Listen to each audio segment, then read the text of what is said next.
Hello friends, welcome back to my channel. I'm reading for Gemini energy for October.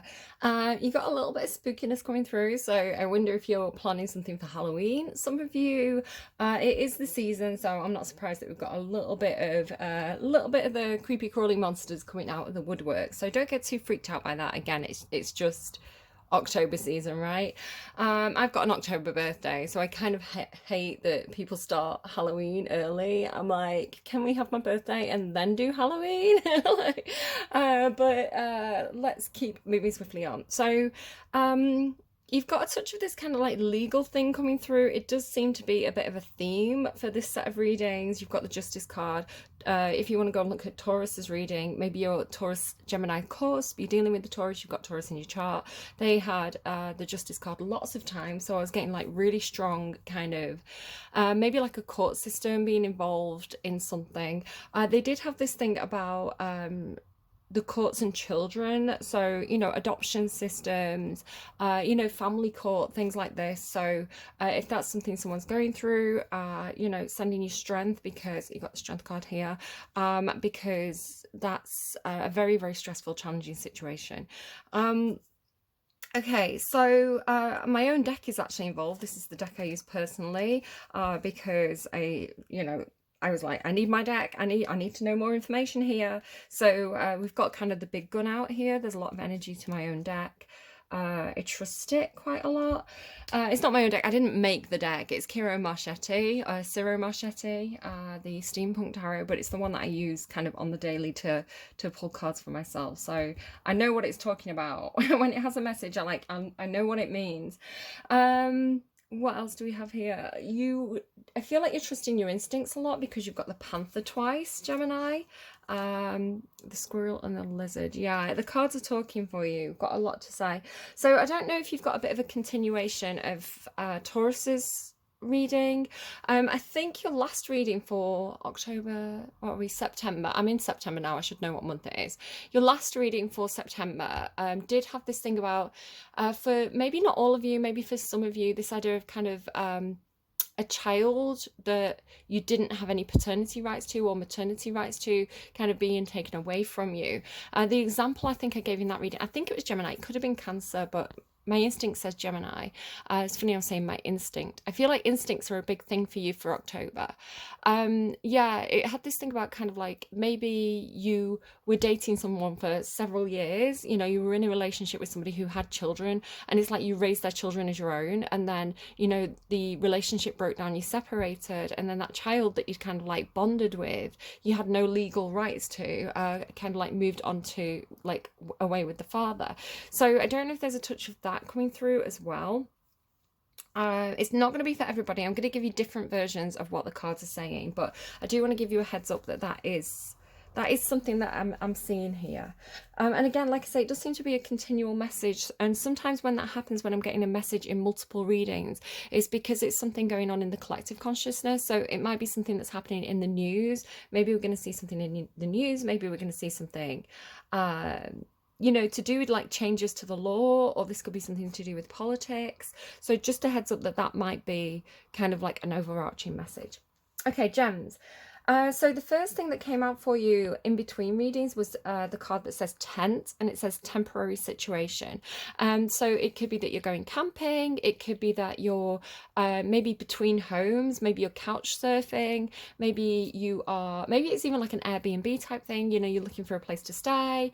You're looking for a place to crash. It could be just the end of a party and you're like, whose house am I staying at tonight? Because I'm not going miles to get home. I did get this feeling of like you providing a place to crash for somebody else. I got, let me provide you with a life raft. Let me provide you with a life raft. This is from the song Shelter. Now, that was the really funny thing because the tent card came out and then you got the song Shelter by Tori Kelly. Now, it could be that you work for Shelter, the charity. I actually donate money monthly to Shelter. It's a homeless charity. Not a homeless charity. It's a charity that helps people with housing. So yes, they do support homeless people who need advice, or they need kind of like some help getting back on their feet. They do some really good work, but they also kind of help out like families, like a family, if you know, something happens to their housing, and they need a place to stay desperately because they've got young children. They will help out families. They'll help out people who are like struggling to pay the rent, who are scared of eviction. There's all these different services that shelter provides. So maybe you're looking for a charity to kind of donate to. I think I'm like, obviously, like, no affiliation other than that I donate to them. I kind of think they're a really, really good charity. What else as well? Yeah, if you need housing advice, if you need, you know, if you're in a situation where, you know, you're worried about your rent, or you're worried about kind of, you know, facing eviction, or, you know, housing problems, shelter's really good. I mean, this is in the UK. I don't know if they operate around the world or not, but shelter's really good for advice. And also citizens advice. Citizens advice have helped me out so many times. I do recommend personally going to the office on a day when you've got plenty of time to do so, right? Who has time these days? But kind of like take a morning off, go to the office, sit down, talk to someone, and kind of spill your guts, tell them everything. And for me personally, they've been so helpful. Like, they will advocate for you. Yeah, lots and lots of stuff there.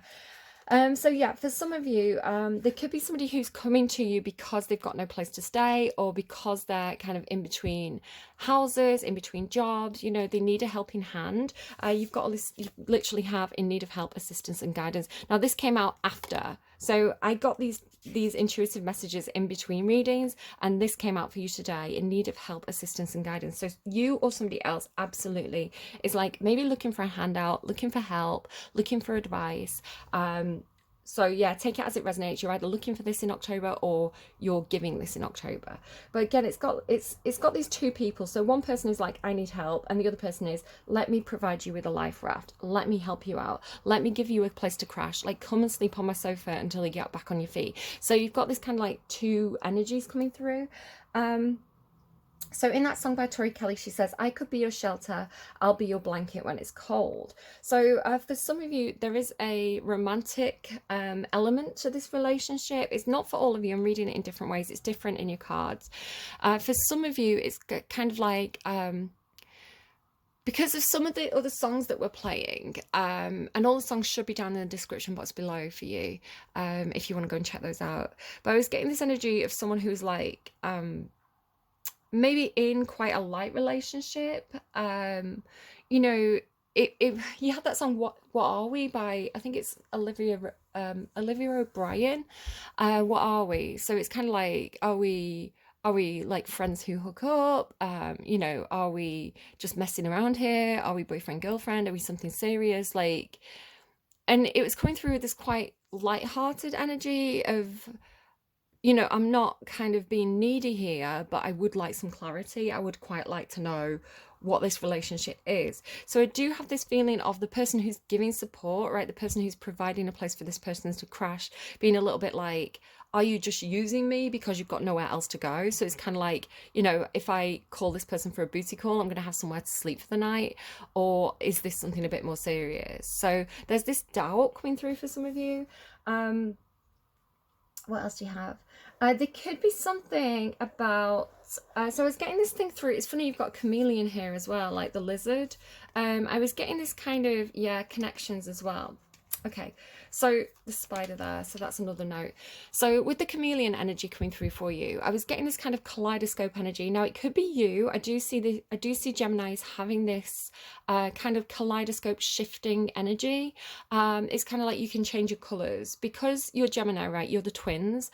You have this kind of adaptability, right? This kind of changing with the weather almost. So you could be bright and shiny, laughing, joking 1 minute, and then kind of moody the next minute. I know I've known quite a few Geminis, and I do find them to be like this. It's kind of like they can be very, I've got Gemini moon as well, so I get it, right? It's kind of like you can be the life of the party, you can be fun and laughter, you can be really, really sociable, and then the next second it's kind of like, I'm done with that now. I'm going to go home. I want to be on my own. I don't want to see anyone. I'm going to put my phone on mute, do not disturb, right? So it's kind of like you have these two sides to yourself, the sociable side and the side that needs kind of like rest, recuperation. And I want to say most Geminis I know are quite good with those boundaries. You can leave people spinning because it's kind of like you can turn on a dime and people are kind of like left, especially if you've got, so I'm getting pointed to Gemini Mars placement specifically. It's kind of like you can be very, like that kind of spinning on a dime energy. That's not really my language. That's could be something that somebody says around you. It's kind of like, you have Gemini 1, like Gemini version 1, for an hour, and then the next thing you know, Gemini's left the party, the phone's on mute, where's Gemini gone, kind of thing. It is because you kind of like your energy shifted and you've gone into that kind of no any space mode. Again, I've got a Gemini moon, so I can be really like this, very, very sociable 1 minute, want to hang out with my friends, but then my mood will shift and I'll be like, no, I'm going to bed, I'm watching Netflix. Like, don't talk to me, give me space. Like, I can be like that as well, so I understand gems. I think for me as well, Gemini is a very, very mental sign. And I don't mean mental, chicken oriental, like you're crazy. Although people say that about Geminis. It's more intellect and thinking and analytical skills. You're ruled by Mercury, right? You're an air sign. So it's kind of like your mind's always chatting away. So I think, you do use a lot of mental energy in a situation, and kind of like in social situations you may find that your battery gets drained because it's like you're overthinking everything. It's funny, I know somebody else with a Gemini moon and they've got Virgo placements as well, and it's like, oh, your brain can drive you crazy, right? It's like, shut up brain, because I both ruled by Virgo and Gemini are both ruled by Mercury. Mercury's the planet, the god of communication. So it's just like, brain shut up. So kind of like you can get very mentally exhausted. Even if you're not physically exhausted, you can get mentally exhausted, and you need to kind of like take yourself out of situations to kind of like give yourself time to kind of think things through, kind of have a mental reset. And the Zebra card's really talking to me about really owning that, like really owning kind of the black and white of you, like the shifting patterns, the shifting colors, this and that are true.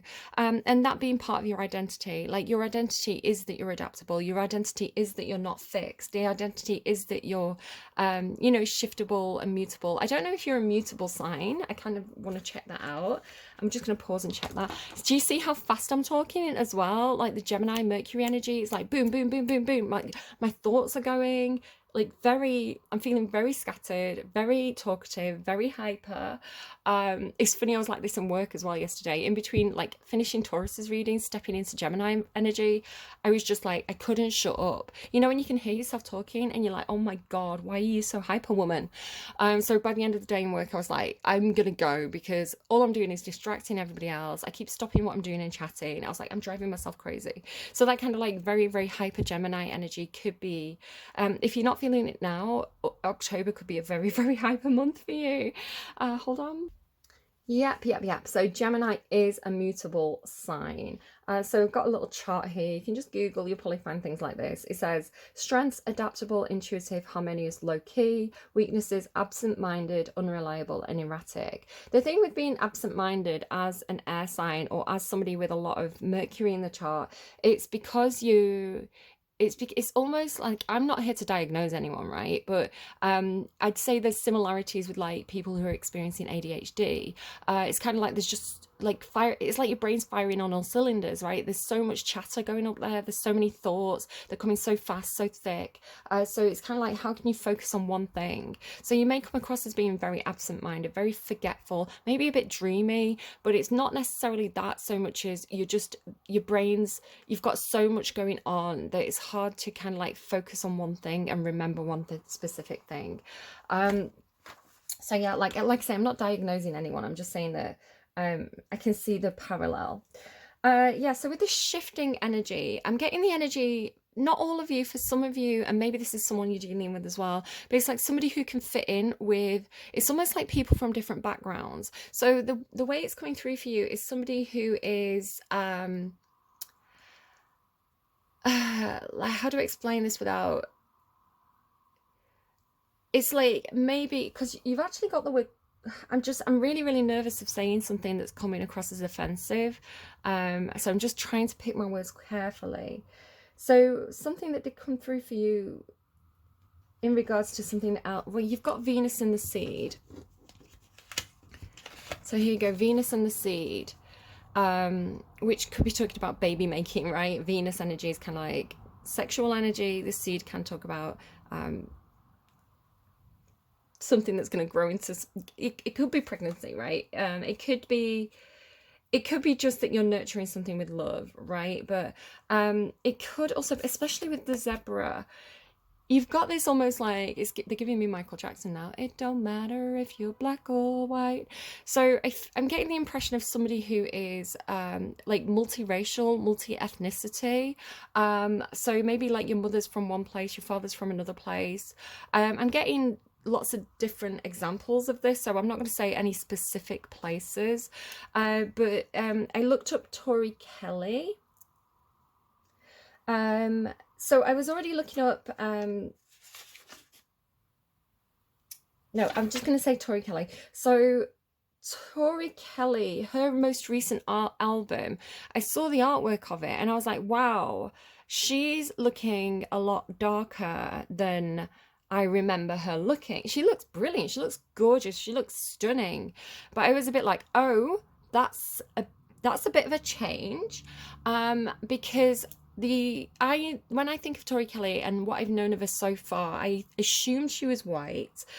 She used to have very blonde hair. It's very curly. It's kind of afro, curly textured, beautiful. I think she's actually absolutely stunning, gorgeous. You know, ethnicity aside, I think she's a beautiful woman. But I did assume she was white. And then, you know, she looks like, if you look at some of her album covers, she's got blonde hair, very pale skin. And then on this most recent album cover, she's looking very, very bronzed. Her hair's like more of a natural color, I think. It's like a dark brown. And I was like, oh, it's almost like it's like she's changed race, right? It's like, and I thought, is this a Kardashian thing? Because if you look at the Kardashians, they've been accused of, of again, I'm just being really careful about what I say. They've been accused of marketing themselves towards a certain demographic, and you know, maybe bringing out certain features that appeal to certain audiences more, and kind of like darkening the skin, making their bodies look a certain way. You know, some of them have had like braided their hair and things like this that are known to be of kind of black culture. So, that is kind of seen as, it's almost like a shallow marketing thing. I think some people really see through it. Some people really vibe with it. I'm not saying if it's good or bad. I'm saying it's something that they've been criticized for. And, you know, these are Armenian women. So sometimes they're trying to appeal to a white audience. They'll make themselves look whiter. Sometimes they'll try to appeal to a black audience. They'll make themselves look more in line with like kind of like what's popular in black culture. And of course, nobody has to dress a certain way. I think we can just dress however we want as individuals in the world. I'm not saying like, we're going into very, very shaky territory here. I'm just being very cautious. So, like I say, I did look up Tori Kelly because I was like, what's happening here? What is this situation? And her father is actually Afro-Jamaican and Puerto Rican. So she's kind of got this black and kind of like Latino, Latinx like heritage there, and her mother is Irish German, so she is actually mixed race, right? She is actually, I mean, we're all the human race at the end of the day, mixed culture, let's say. She's got kind of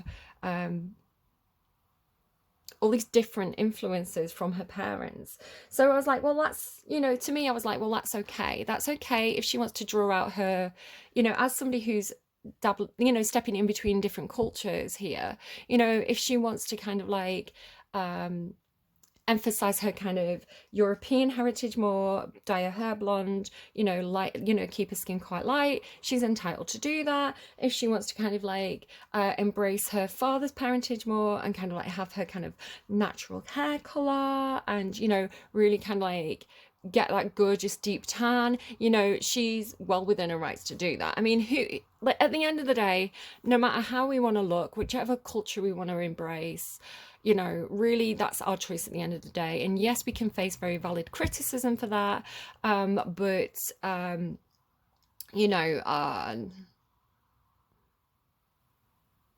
individuality is in, and finding expression in a way that we're comfortable with is important. So again, you're getting this chameleon energy, this kind of shifting energy. So again, maybe you do I'm thinking of my best friend in high school. She had olive skin, but she she'd go out in the sun and her skin would tan very, very quickly, and she had quite a range of like the natural color her skin could be. So she it could be something like that for you, Gemini, where it's kind of like your look is always shifting. You're always trying on different fashion trends, maybe emphasizing certain characteristics or features more one day, and then different characteristics, different makeup styles another day. And people could find this really quite shocking and really not know how to take you. What else as well? I did have this feeling of somebody who, well, one of your songs is Zombie by the Cranberries, and it does talk about Irish heritage and Irish culture and mentalities and things like this. So it's actually in relation to uh, Irish history and certain groups, certain political groups and the things that they did.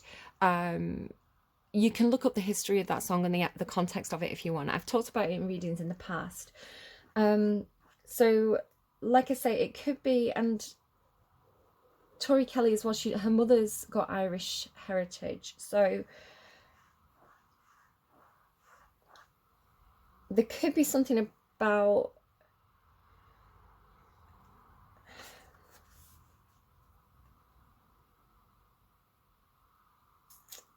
okay, I'm just working out how to segue in my brain because there's like two different routes that I could take here. One of your songs was Season of the Witch by Lana Del Rey. I just want to kind of wrap up the thing about the chameleon energy first. So Seasons of the Witch by Lana Del Rey, it could just be that you're thinking about dressing up as a witch, right? Maybe this is like options for your Halloween outfit or something like that, because Seasons of the Witch, she says, so many different people to be. It's like there's so many different ways that I could dress up here. So you could be thinking about dressing up as a witch for Halloween. As well, like you've got the song Zombie. Your reading starts with this card with all these zombies on. So maybe thinking about being a zombie for Halloween. Maybe thinking about doing something like Wicker Man themed here. The devil's here. So definitely a bit of a spooky vibe coming through. Again, could be costume. Maybe you're thinking about being like Catwoman or something with the panther. So yeah, let's segue now into Zombie, the Cranberries. So you have Zombie, the Cranberries, My Immortal by Evanescence, and Beautiful by Lana Del Rey. You have this feeling of like somebody that you're dealing with in your readings. It could be a mother figure, mother, wife, boss. It could be somebody who's quite controlling.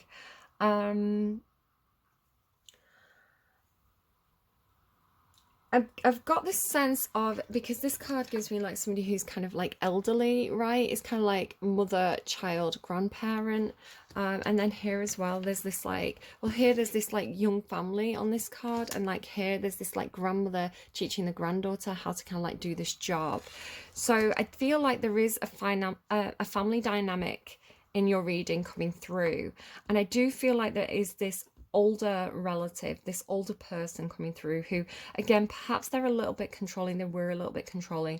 Maybe this is just the culture that they came from, right? Maybe they came from a their own family, their own background, their own childhood, their own upbringing taught them to have quite a controlling parental dynamic. They could have been quite controlling with you. Just this devil card gives me particularly like controlling mother energy.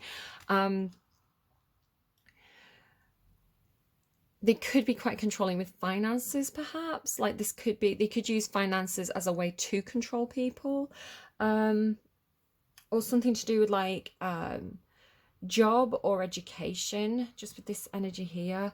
It could be sort of like, you know, a grandmother who's saying, if you don't follow this career, I'm going to write you out of the will, you know, something like that. It's like, I want you to have this kind of education, otherwise I'm not supporting you. So it's something like that. There's something controlling about it. But with this energy, the zombie song in the Cranberries, right, where they're saying, it's in your head, zombie, zombie, zombie. So to me, I read this as somebody who, it's like their memories are haunting them. You know, it's almost like they're like a zombie, like they're not letting something from the past go. So it could be somebody who's stuck in an old mindset about different cultures. There definitely seems to be something about cultural relations here. It's making me think of, I was taking my son to school. He was quite young as well. He was in like infant school, maybe like one of the first year junior school, something like that. And I was just walking up the street with my kid, taking him to school, and this car drove past us, and a lady and a man got out, and they were in a mixed race relationship. You know, the lady was black and the man was white. And I didn't bat an eyelid, right? This is quite normal where I am. I live in a very, very multicultural place. I'm very close to the city of Manchester, so we've got people here from all different backgrounds. You know, I'm English, so the Windrush generation, and you know, the Commonwealth. You know, there's a lot of different people coming to the UK, coming to Manchester from a lot of different places. I think it's beautiful. I think it makes the place very vibrant, very interesting. I actually took my eldest to Manchester last week, and we were sat there in a coffee shop, and we were just watching the world go by. And I was like, oh, it's like people watch all day. There's just so many interesting people, so many interesting fashion styles. Like everybody's so cool, everybody's so interesting. There's all these like different faces. And you've got that song, right? So many different people to meet, right? So many different people to meet. So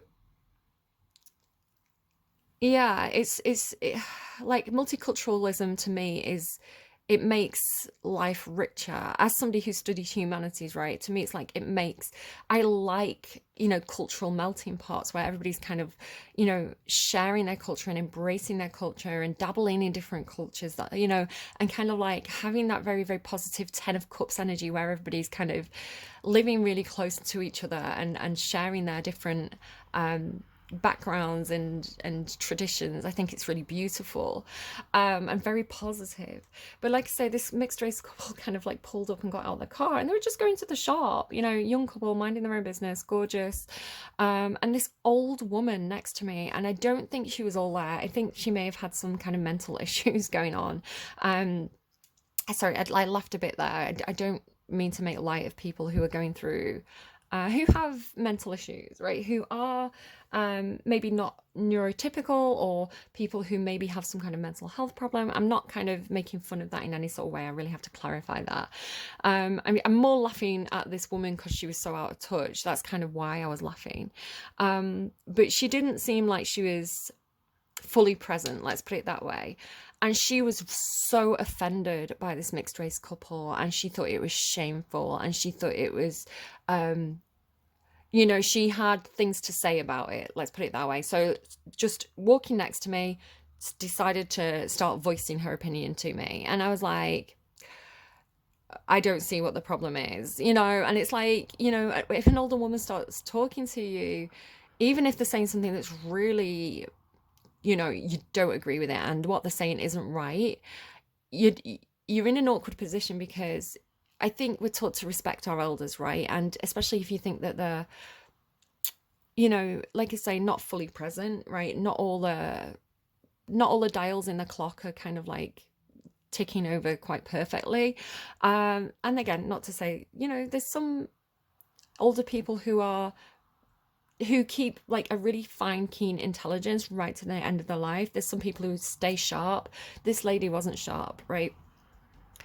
Um, so yeah, and I just had to kind of, because you've got patience here as well, patience and voice, right? It's kind of like companionship as well, and then it's reversed. So this idea of perhaps being a companion to somebody who's older, and being very, very patient with them. Maybe you're working in care. I do actually know a Gemini who's training to be a nurse.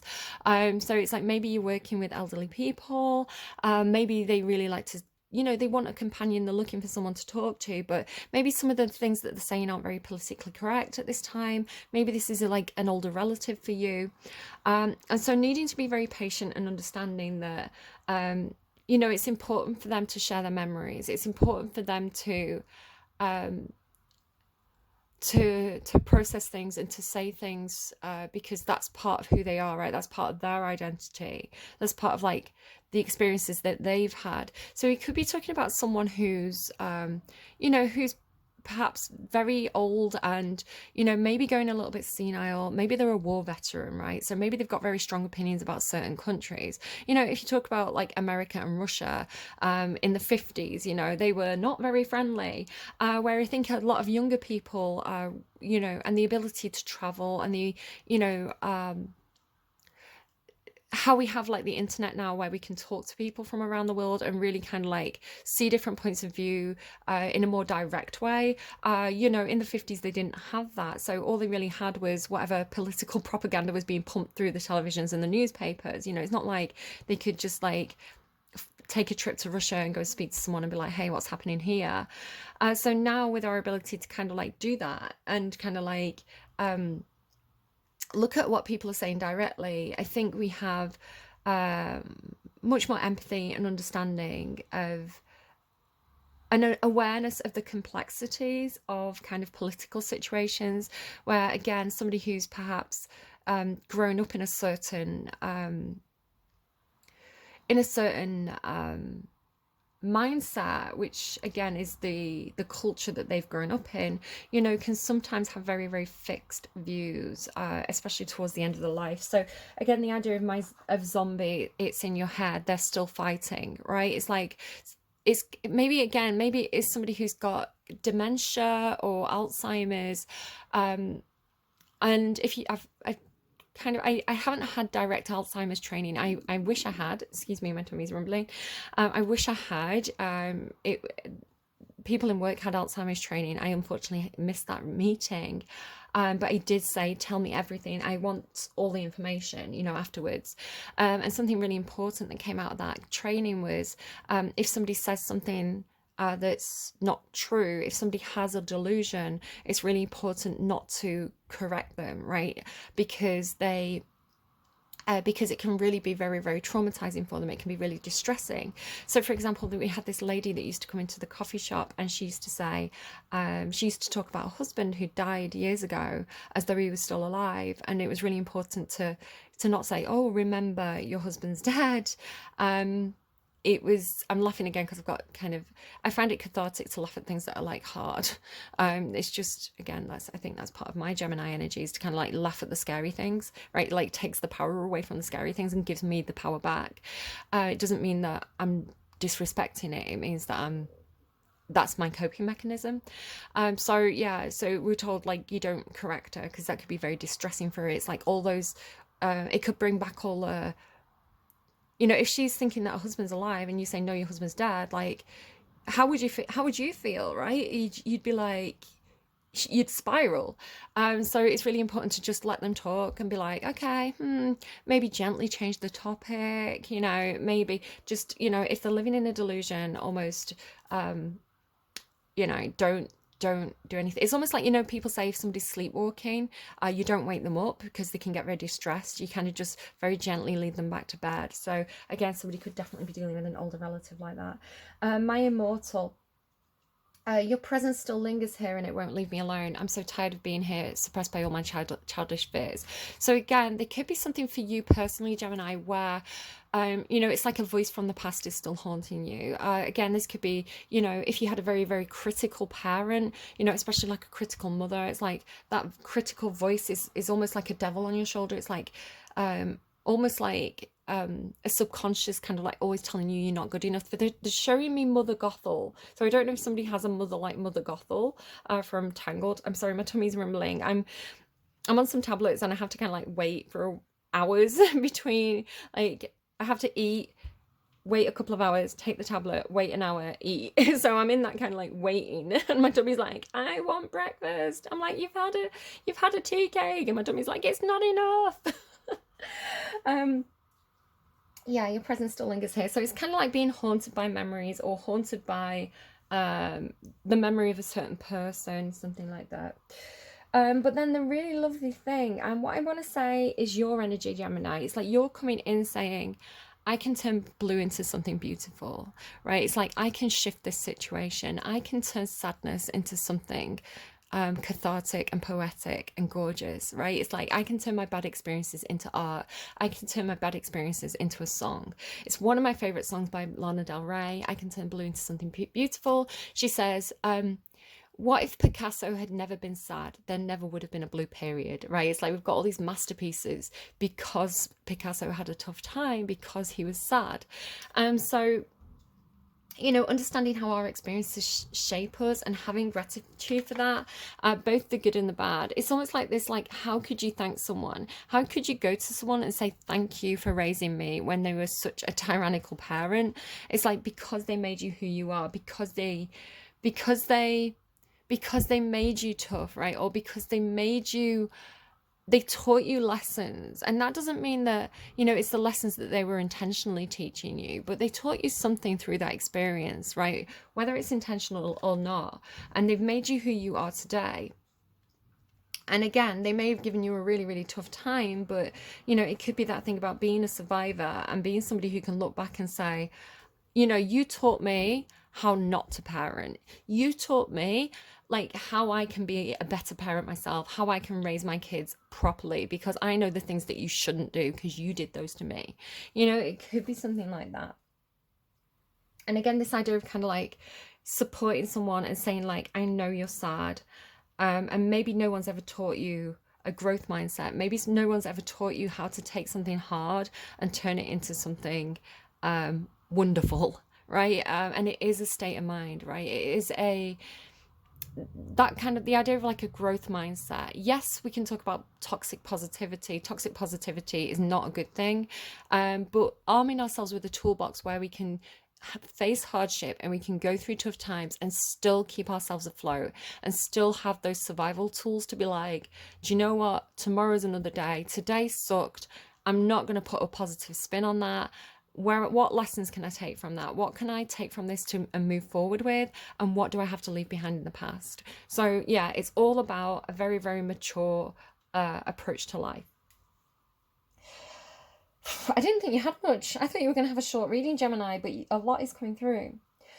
So in meditation, I had this feeling of like brushing off cobwebs, and then the strange thing was a big, massive cobweb appeared above me in the shower, and I was like, where did that even come from? It wasn't, I swear it wasn't there a minute ago. It's kind of like the steam from the shower must have like loosened it and made it like, you know, move. And I was like, I didn't even know that was there. It was massive. And then the funny thing is, again, spider warning for those of you who don't like it, you do actually have spider kind of like poking through here. There's the fox and the wolf as well from Taurus's reading. Somebody who's a fox on the surface and a wolf underneath. So yeah, this is talking about your connections. The impression that I was getting, because this meditation came through where it's almost like I was like brushing away the cobwebs or kind of dusting myself off, or kind of like trying to distance myself from sticky connections. I do think that you are distancing yourself from connections that are not good for you at this time. Again, you could have people who are kind of clingy. Again, like those people who are kind of like always coming to you for favors, couch surfing. You know, it's kind of like you want to kind of like create some distance between you and those people. In some cases, not all cases. Again, it's going to be different for each of you. You know, I've wrote brushing off cobwebs, breaking connections that energetically trap you. You may find that you get covered in cobwebs in October. This might be a literal experience for you. I'm seeing it more as though if you're going into like a haunted house, you know, or you know, Halloween decorations. You know, sometimes you go through like the sticky cobwebs. Maybe you're putting up cobwebs that kind of sticking to you. Maybe it's something to do with like cotton candy. Maybe you're making some kind of like sticky cobweb food. It's going to be different for everybody, but again, take it as it resonates, leave it if it doesn't. Also this feeling of like, for some of you, if you've experienced a passing, right, or maybe you've got an elderly relative who can't live independently anymore, right, they've had to sell their house, or they've had to kind of move into a retirement home. This idea of kind of like going through their stuff, right, going through their attic, clearing out the house, dusting the cobwebs off things, and like looking at old memories. Again, the idea of dusting off the cobwebs, it's coming through this nostalgia memories energy. But for you, I've got breaking connections that energetically trap you, because again, you get stuck in the spider web, right? So I do think that there's memories that are trapping you at this time. You could be, if you're Gemini Cancer, like Gemini Cancer Moon, Gemini Cancer Cusp, you're dealing with a Cancer, this could especially be for you, because Cancer is a sticky sign. They like to like stick to the things that, you know, they like to stick to things because they like familiarity, reassurance, things like that. So again, it's kind of clinging. They could be, and not to say every Cancerian is negative. Again, I do think Cancer has the ability to turn blue into something beautiful. They're very, very good at that. But you know, to turn sadness into poetry, turn sadness into art, like that is the realm of Cancer for me. But for some of you, if you've got a more low vibrational toxic person around you, again with this stickiness, it's kind of like you know, almost like wanting to push this person away. It's like they're, you know, it's kind of like give them an inch, they'll take a mile energy. So again, like this feeling of like this person's trying to energetically trap me. I want to kind of break that connection, or create some distance, or keep that person at arm's length, right? Create those boundaries. I was seeing fingers, so I could see it looked like men's fingers, like they looked kind of, I've got long witchy fingers, right? So they didn't look like my hands. They looked kind of like more like men's hands, like square fingers, like short square man fingers. And I saw them eating peanuts. So, you know, like breaking off the peanut shells, eating peanuts. And my mouth got really watery. And this was interesting to me because Gemini, you rule the hands, and you rule the lungs, the throat, the breath. So Mercury rules, he's the messenger, right? So he rules kind of like the, you know, the throat chakra, hands, delivering message. So all this stuff, this is why I talk with my hands like an Italian woman, right? I talk with my hands because, and I say that complimentary, love Italian women, like Italy, one of my favorite places. Yeah, it's like talking with my hands. It's because I've got a Gemini moon, I think. So yeah, so definitely stuff to do with fingers. I had this feeling on the back of my hand as though I had an injection in it. So again, somebody could be in hospital, somebody could be having like fluids, you know, and they put like a needle in and a little plaster over it. So that could be something for somebody. My mouth was watering, so again, sometimes when you get a little bit poorly, you can get a bit of a, sometimes you get a dry mouth, sometimes you get a wet mouth, right? So I felt a bit dribbly. Then I was seeing like a frog or a toad, right? Like, and they live in very wet environments. And it's kind of giving me like a frog in your throat, like you can't say something, you can't spit something out, or somebody around you can't get something out. It is kind of making me think now of like when my nana was at the end of her life and I went to see her for the last time. She couldn't communicate anymore. And we did like, we felt like she wasn't drinking enough water, so I was trying to give her water, you know, and it was dribbling back out of her mouth. So all these kind of upsetting things that happen when, you know, somebody reaches the end of their life and they're passing away. But, you know, I remember holding her hand and how fragile she felt, and like the skin of her hand, and, you know, and loving her and having gratitude for her, and, you know, just really trying to send her positive vibes, even though she couldn't communicate with me. I feel like she felt it. Okay, something I did. So being somebody who works with energy, right? Yoga, meditation, something that I that I do when I'm meditating, something that I do when, I guess you can call it praying, right? Trying to connect with those higher energies. I really, really focus on this pure white light, right? Brilliant, pure white light, like the center of the sun. If you can imagine, kind of like, it's almost like pure creation energy. So, pure unconditional love, creation energy. It's like what you imagine God would be, right? If you were to imagine God in a positive light, because I don't know how you feel. Like some people hear the word God and they feel very, very defensive, and they don't like it, right? Because they've had bad experiences with religion. So if you imagine what God should be, right, which is pure unconditional love for me, not for me personally, like not that God loves me unconditionally personally, although I think he loves everybody unconditionally personally, he, she, they, it. And it's like pure creation, right? So it's like this pure white light energy. You know what people say when people have a near-death experience, they say, I saw the light, right? So that's what I really, really focus on. And I was holding Nana's hand, and my dad had gone out the room, and like, I couldn't really talk to her. All I could do was trying to send her positive energy. So I was like meditating, focusing on this like pure white God light love energy. And I was imagining it in her heart, and I was imagining her kind of surrounded by this beautiful white aura, like this energy, like just surrounded in love. And as I was doing this, and as I was feeling it really strongly, she kind of went like, oh, like, oh, she kind of let out this involuntary, like, it was almost like a noise of awe. And I was like, oh my God, did she feel it? Did it work? Did she feel that energy that I was sending her? And I feel like she did. And then the same thing happened with my dad, because my dad passed away very within the year after my nana passed away. I think, if I'm getting my timeline right, died away very, very quickly. I feel like he was supposed to be with her, right? I feel like my dad was alive because he was looking after his mum. And as soon as his mum passed and he finished dealing with her estate, my dad passed away.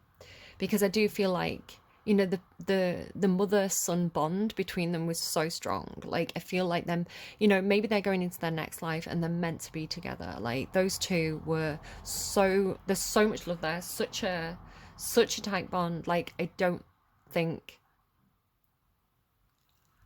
like, I felt like it was right that my dad would pass and join her so soon afterwards. So I was in the hospital with my dad, and you know, it was his last day, and you know, they were giving him pain relief and medication to make him comfortable. So he drifted off into a sleep. Well, no, I think he was still conscious at that time. He's kind of, but he was getting tired, right? He was drifting, and so I was left alone in the room with him. And I am feeling a little bit like angel of death here now, but you know, it wasn't my fault that they passed, right? It's just, it was their time. But when you're alone, you have those moments, right? You have those moments where, you know, you have the gratitude, you have the love, you have your time with that person to say goodbye. And I'm so thankful for that, right? It's something that I didn't get. I didn't get that moment with my mum. And not that I have any regrets, but I think I got a lot from it, right? That moment to say goodbye. I think I got a lot from it with my nana and my dad. And so I did the energy work with my mum as well, but from a distance. She was very, very well looked after by her partner and the nursing team. Like, they did a brilliant job making her comfortable. But I'm talking about everything personally because, you know, just because it's my personal experience, it's a very, very common shared personal experience. So because it's coming through very strongly in your reading, I do want to say that this is something that you may be experiencing in October. It's difficult, and hopefully me sharing my experiences, you can take some value from that. If this isn't your reading, it's just not your reading, right? But I do find, like, when I'm being shown things and I'm being told things, like this right now is me holding my nana's hand. You know, it's part of the reading. So, like I say, that pure white light, my nana gasping, and then being with my dad and holding his hand, and he was still conscious enough to be able to, like, you know, he was tired, but he could talk a little bit. And I was holding his hand, and I was sat there meditating, and I was doing my energy work, and I was focusing on the white light. And it's really just, for me, it feels like easing their passing, right? It means like showing them the way, showing them, making sure that they go to the right place, and that they don't get stuck, or you know, their passing is beautiful and easy. And that's the kind of thing I wish for as well. It's like, I hope that they're comfortable, I hope that they feel loved, I hope that they feel safe, all these things that you wish for people in those moments. And yeah, and he opened his eyes and he looked at me and he said, "You're doing your thing, aren't you?" And I said, "Yeah." And I think he felt it, and I think he received that energy, and I think he understood then, where a lot of the time throughout my life I didn't feel like my dad understood me, and he understood me then, and he saw me, and he saw the value of what I was doing. And I think he appreciated it, right? He had gratitude for it, and that was very valuable, I think, to us both. So it's funny with the patience and voice cards. So again, it could be that there's somebody around you, and maybe it's difficult for you or them to say what you need to say, right? And sometimes you can't say it, but sometimes you can feel it, right? And the energy, remember the energy, remember that, you know, even if they can't answer you, perhaps they can hear you, or perhaps even if they can't, even if you can't speak, they can feel you, they can feel the love. Like, send those people warmth, send them sunlight, send them good energy. Good karma as well, to send people good energy. Oh, going back to the peanuts. Sorry guys, fingers peanuts. So I also saw, like, they were showing me literal peanuts, like somebody eating peanuts. Maybe this is something that person used to do. You know, you used to go to grandparents' house, they'd always have peanuts, you'd eat peanuts together. You know, like, they're showing me like in an ashtray, you know, like, because grandparents sometimes like tend to smoke, so they'd have like ashtrays, like putting the peanut shells in the ashtray. So also seeing like the, you know, Snoopy. Is Peanuts a character in Snoopy? Is it the little yellow bird? Because that came out for somebody else and I couldn't remember the name of the or is it Shelby? I might be getting Snoopy because I wrote shells, but it looks like Shelly. It's making me think Shelby. Peanuts, Shelby, I need to Google that. Guys, hang on. Okay, no, there's a Shermy and a Sally.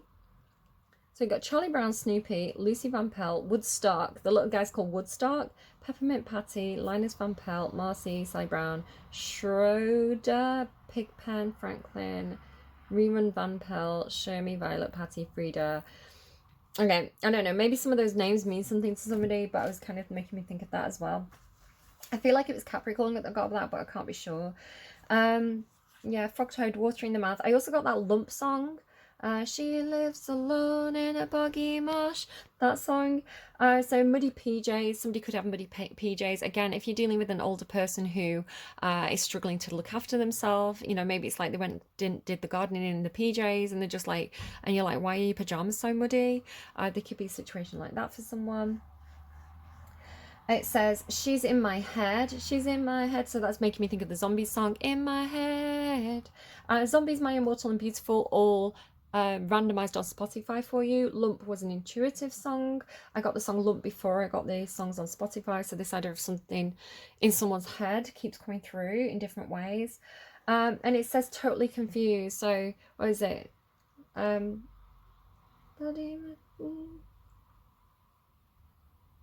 She's totally confused, except for her heart. Something like that. Mud flowed up into Lump's pajamas. She totally confused. Maybe somebody's pooping themselves. I'm sorry, guys, that's unpleasant. It's something that happens though, right? Let's just embrace it. Let's just be like, hey, we're humans. We poop. Sometimes we get sick. Sometimes we poop in inconvenient places. And you know, it's that idea of like, your parent changes your nappy when you're little, and you change your parents. You clean your parent when they're old. You know, it's kind of like you return the favor. Yeah, she totally confused all the passing piranhas. Again, with this shifting energy, especially with the panther. it's really like these cards came out after I was getting this shifting energy. It's almost like there's something that this idea of like you shifting, right? You shifting in different circumstances, you being unpredictable, being hard to like pin down, is like it is a defense mechanism, right? It is a protection mechanism. It's something that I want to say you do instinctively. You may not be aware that you do this. I remember one of my friends, shout out, hi, if you happen to watch this. One of my friends once said to me, like, you know, you have, it's like, it's, what did they say to me? It's something like I'm hard to read or something, or like, you know, it's like I've got multiple personalities, like I'm always kind of like shifting. And I do think it's my Gemini moon that gives me that quality. And I said to them, no, I'm like a diamond, right? Like different facets and different circumstances, but I'm not hiding anything, right? You can look right through me. For you having more of a kaleidoscope energy, I want to say it's more of a tactic, right? It's something that you've learned to do. Again, it could be something that you learned to do in childhood where perhaps, you know, in order to blend in with different groups, with different circumstances, you know, maybe you did have two different families. So, you know, the way you dress, the way you'd act with one family might be different from the way you dress and act with a different, you know, like, you know, your parents split, you know, dad was from one culture, mum was from another culture. So being in those two different families, you know, you would switch between personalities to blend in with those families to keep yourself safe, right? Because you didn't want to stand out, you didn't want to be teased by your cousins. Could be something like that. So again, I want to say it's something that's instinctive, and you may or may not be aware that you do this. But again, it's like a kaleidoscope, so it's kind of like keeping people guessing, right? If I'm always shifting, then people can't label me, they can't pin me down. Like, you know, I can't be caught. Again, this idea of like trying to be caught. It's almost like, you know, somebody who's on the run and they're wearing different disguises. Like, you can't catch me, because it's making me think of that film now with Leonardo DiCaprio. Like, you can't catch me. Like, he's dressed as a pilot. It's funny as well, because I said to my son this morning, we looked at a plane that was coming in really low because there's like clouds, and I was like, it must be coming in, you know, underneath the clouds for visibility. Again, Manchester Airport is I see the planes on the flight path. So like I remember saying like, can you imagine being a pilot and having to land that plane? So again, like in Catch Me If You Can, he dresses up as a pilot. So again, this idea of kind of like playing different roles, having kind of like multiple, not that anyone has. I mean, Gemini, you do come through with the like DID sometimes, like dissociative identity disorder, people with multiple personalities. And I don't think that I'm not I can't diagnose anyone with anything, again, but I'm saying it's more like a parallel with Gemini energy, because Gemini is a shifting energy.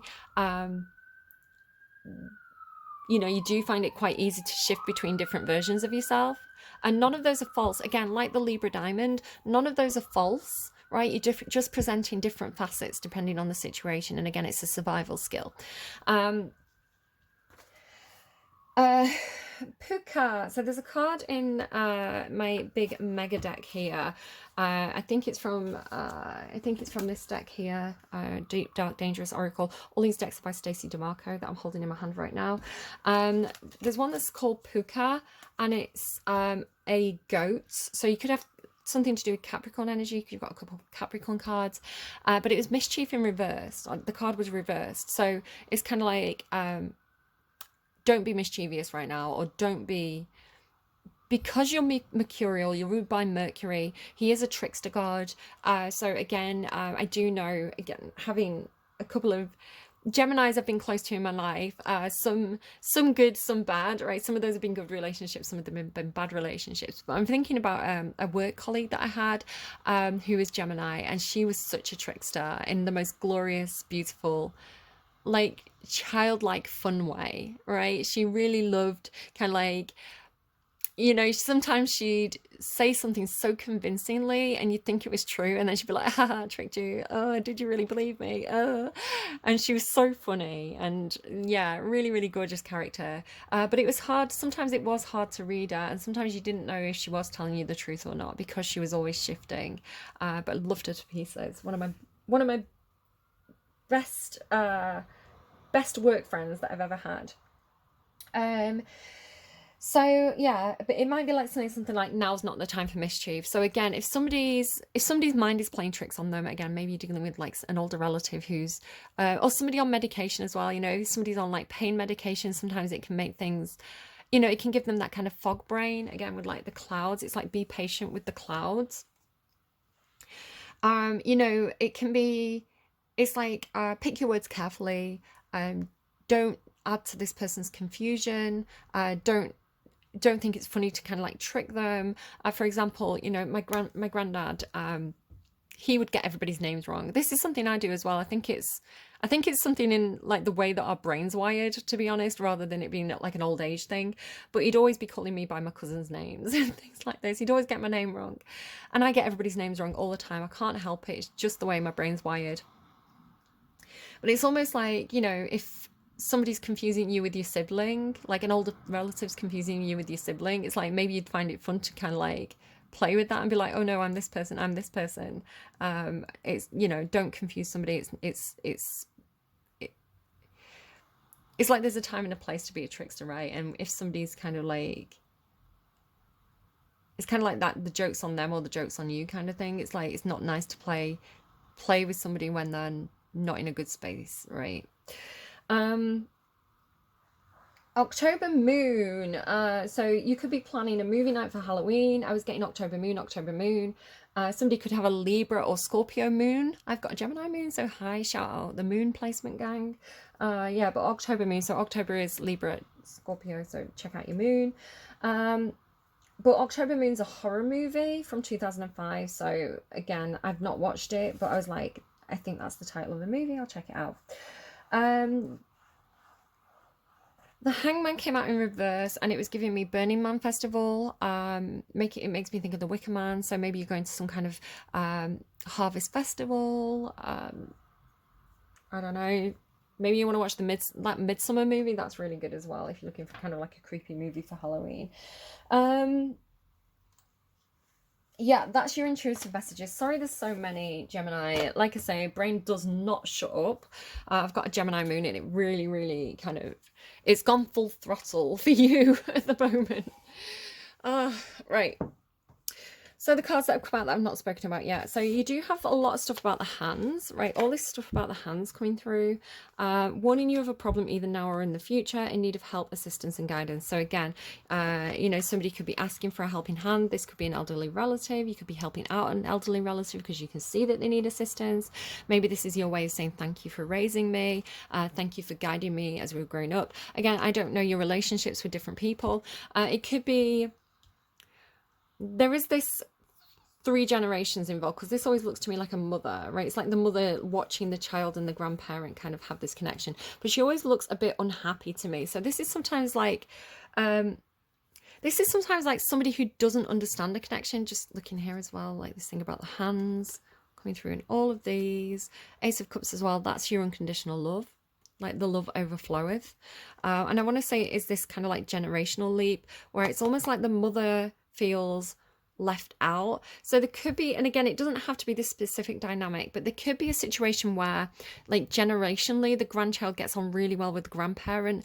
Maybe they just you know, maybe it's like, you know, you just have compatible signs, you've got compatible personalities, and maybe the parent is you know, it's hard being a parent, guys. I'm a parent. I've had good moments, I've had bad moments, right? It's different. It's hard. No one's a perfect parent. Again, this thing about patience, right? It could be that somebody is particularly controlling, particularly dominant. It could be that the grandparent's a little bit more capable of showing that unconditional love than the parent is, because again, the parent sometimes needs to control. So I have it with my kid, right? Let's just talk about this. You know, parents gather around, like pull up a chair, parents, like let's talk it through. So I've got a lot of Libra placement, right? I've got Libra Mercury, Libra Venus, Libra Sun. So I like to be diplomatic. I like to negotiate. So when, for example, I'm trying to get my son to school, I will negotiate. If I'm trying to get my kids to do something, I negotiate. I think it's good because I'm teaching them negotiation skills. So like how would I want my kid to be? Do I want to raise a child that goes, I always do what I'm told, I'm a sheep. If a grown-up tells me to do something, I do it, no questions asked. No, I don't, because I want to raise children who can think for themselves and like look out for themselves, because it's a tough fucking world out there, right? And I need them to stand up for themselves. So it's kind of like what happens when they're at work, right? And they want to negotiate a wage. Like, the boss comes and says, I want you to do this extra work for me. Are they going to go, okay, I'll do it for free? Or are they like me, because I've got Capricorn Lilith, so I'm like, yeah, walk all over me, I love it. Um, or are they going to say, yeah, sure, I'll do that extra work for you. Give me a pay rise. Sure, I'll do that work for you. But I want this specific day off each week. So it's kind of like quid pro quo, Clarice. What's in it for me? So this is what I teach my kids, right? And I like that they negotiate with me, especially my eldest. They've got like Mercury Capricorn, Venus Aquarius. So again, this works really well for us. I'm like, I want you to come to the supermarket with me. They're like, will you buy me a cake? I'm like, yeah, deal, let's go. I want you to come to the supermarket for me. Will you buy me this £40 computer game? No, but I'll buy you a cake. Deal, let's go, right? So it's like the negotiation skills. And I like parenting this way. It suits me. It suits my eldest. My son has a lot of Pisces and Aries in his chart. He can be quite stubborn. So with him, it's like I will go for negotiation first because it's my comfort zone. I'll be like, okay, let's go to school. I don't want to. I'll buy you a lolly from the shop, right? And then you shouldn't use foods as rewards and bribes, but it's kind of like, what's in it for me? If you go to school and you get in full time all week, that computer game you've been nagging me about buying, I'll get it, yeah, but you have to go in every single day, so it's kind of like I negotiate. I use the carrot approach and not the stick approach. There's different parents who use the stick approach, and sometimes I need to use the stick approach because the carrot isn't working. So sometimes it's, you have to go to school right now, get your shoes on, it's time to leave. If you don't leave, you do not get to play the computer game when you get home from school. If you do not leave right now, the Xbox is confiscated all week, right? So carrot and the stick. So you find some parents who are more in carrot energy. They don't like using the stick. Hi, it's me. I'm the problem. And you get some parents who are the stick approach. It's all consequences. It's all do this or else. And they don't really use the carrot incentive. Like they don't incentivize properly with the carrot. And so what I'm seeing here in your reading is, especially with this devil card here, this is the controlling parent. This is the do it or else, right? I control you. I'm the parent. I'm the boss. You have no authority here. Do it or else, which I don't like, I'm going to say. So again, this could be somebody around you. It could be your own parent. Watch out for it if this is how you parent, because it's not good in the long run, because those kids are going to grow up into be adults and they're not going to respect you, right? They're not going to respect you. Fear and respect are two different things, right? Fear is used to force control, but it's there's no loyalty with that. The second that person can escape, they will escape, right? But loyalty is fostered, and loyalty comes through these kind of relationships. Gratitude, patience, true affection, because you care about that person, right? There's an emotional bond where, there is the quid pro quo. There is the you scratch my back, I'll scratch your back, right? And this is the meaning of the Strength card as well, with the lion and the woman. This particular story, there's lots of stories with lions in. I know Cindy got one as well, Awakening Spirit, she got one this week, the lion and the mouse. So the lion and the girl, this is where she pulls the thorn out of the lion's paw, right? The lion's this big apex predator, it could really hurt her, especially when animals are injured. They can be particularly that can be a really, really dangerous time to approach an animal when they're wounded. But in this parable, and I don't recommend anyone do this, the girl earns the lion's trust. She pulls the thorn out of his hand and helps him to heal, and he protects her, right? He's like,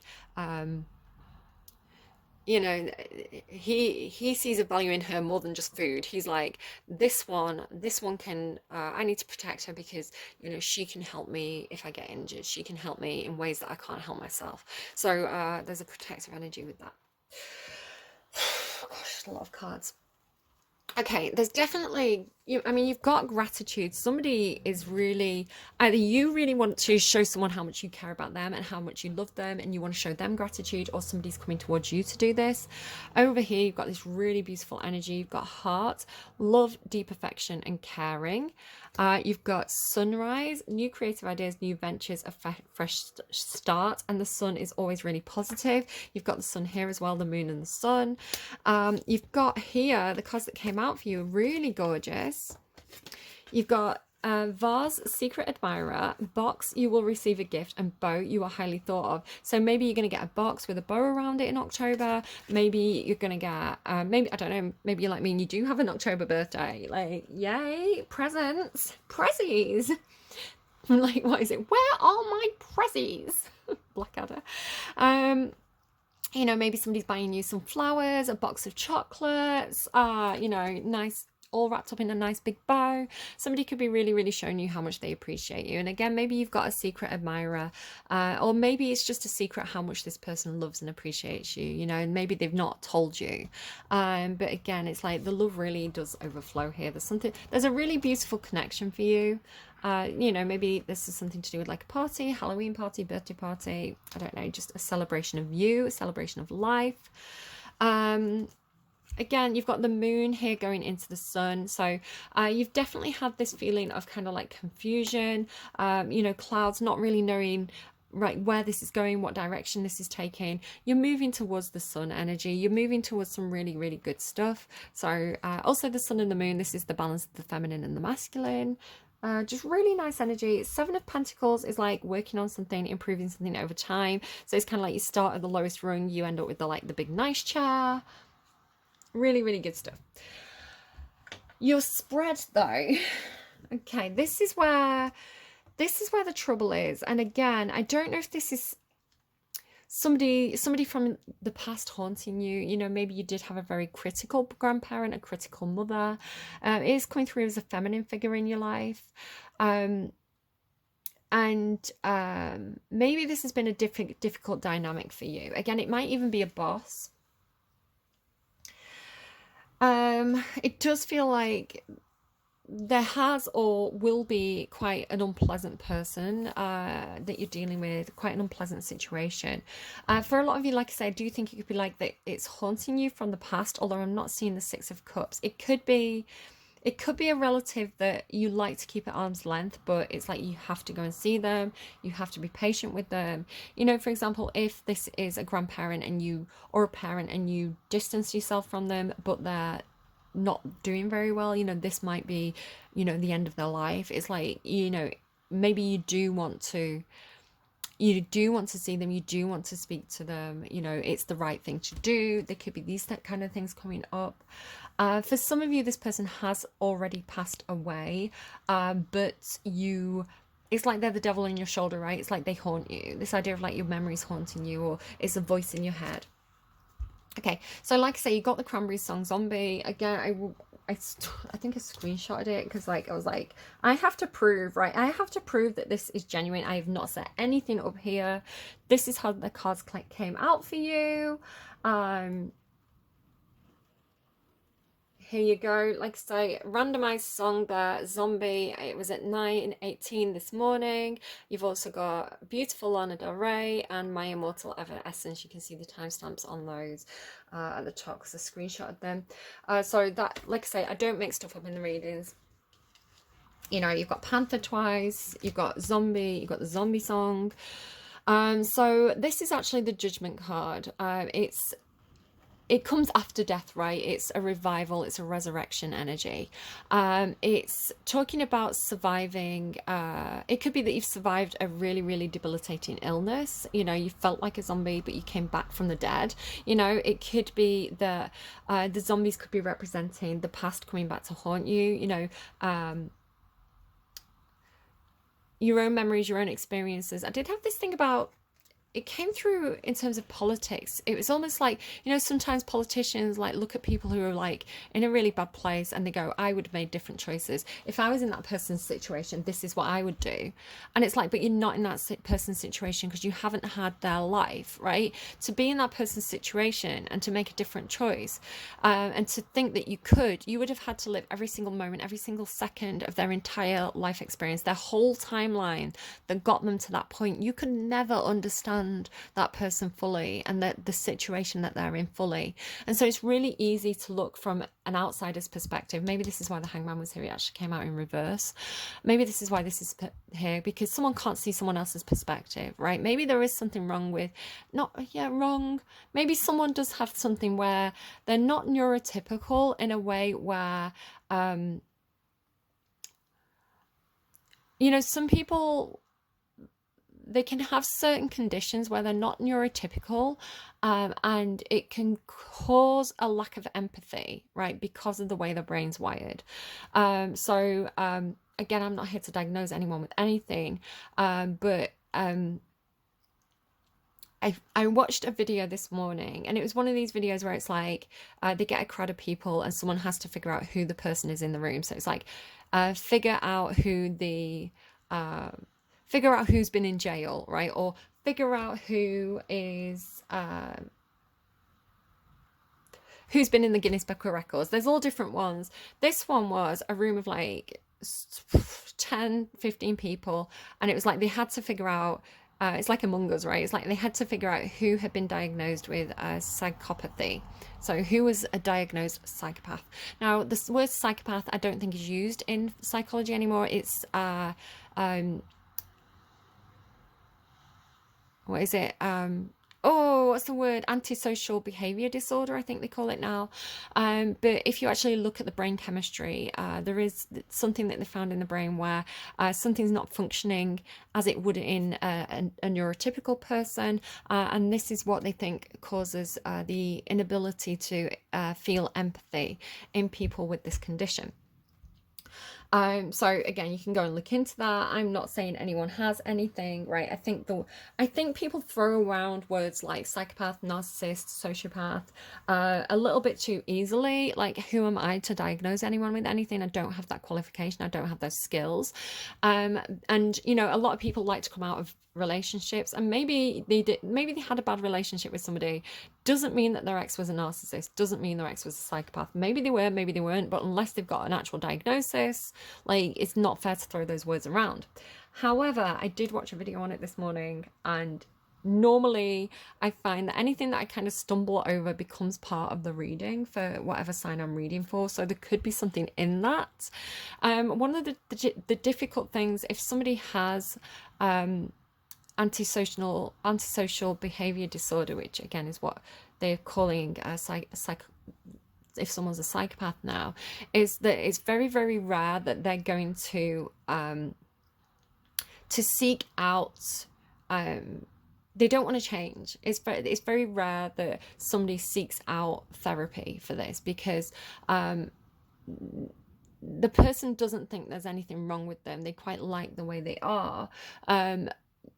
Often, not always. Again, I'm not a psychiatrist. This is just, you know, this is just my kind of like psychoanalytic stuff that I pick up off like YouTube, reading books, kind of podcasts, you know, just because I've got a general interest in humans and how humans work. Again, I studied humanities, so I'm always kind of asking, why did that person do that? What's going on with that? What is that person's story? Why did they make that choice at that point in their life? What's their history? What's, you know, the whole character of a person is incredibly fascinating to me.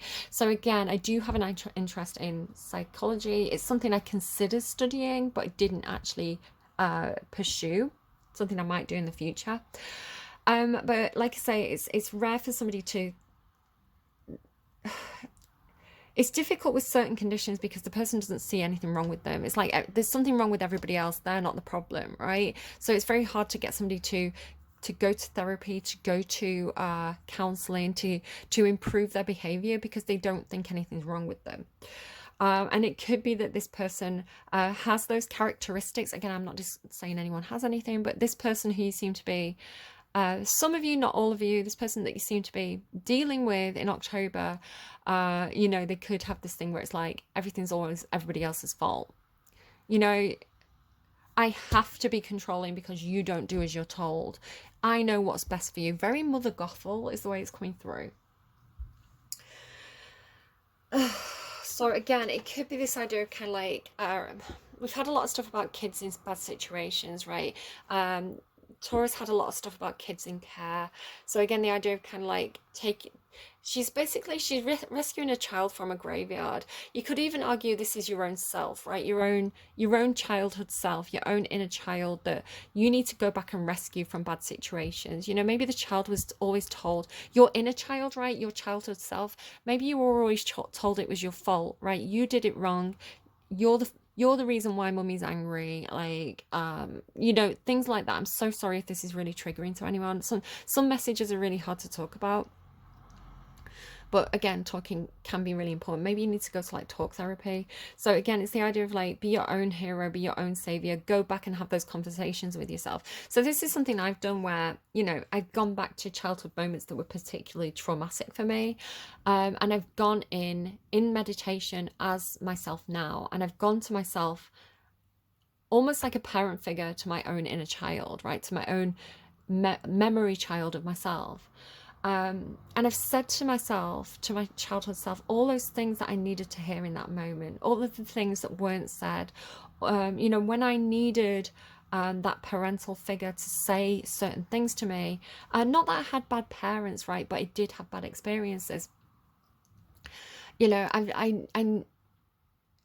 it's been very cathartic for me. So this might be something that you want to consider doing, perhaps with, you know, a trained counselor or therapist.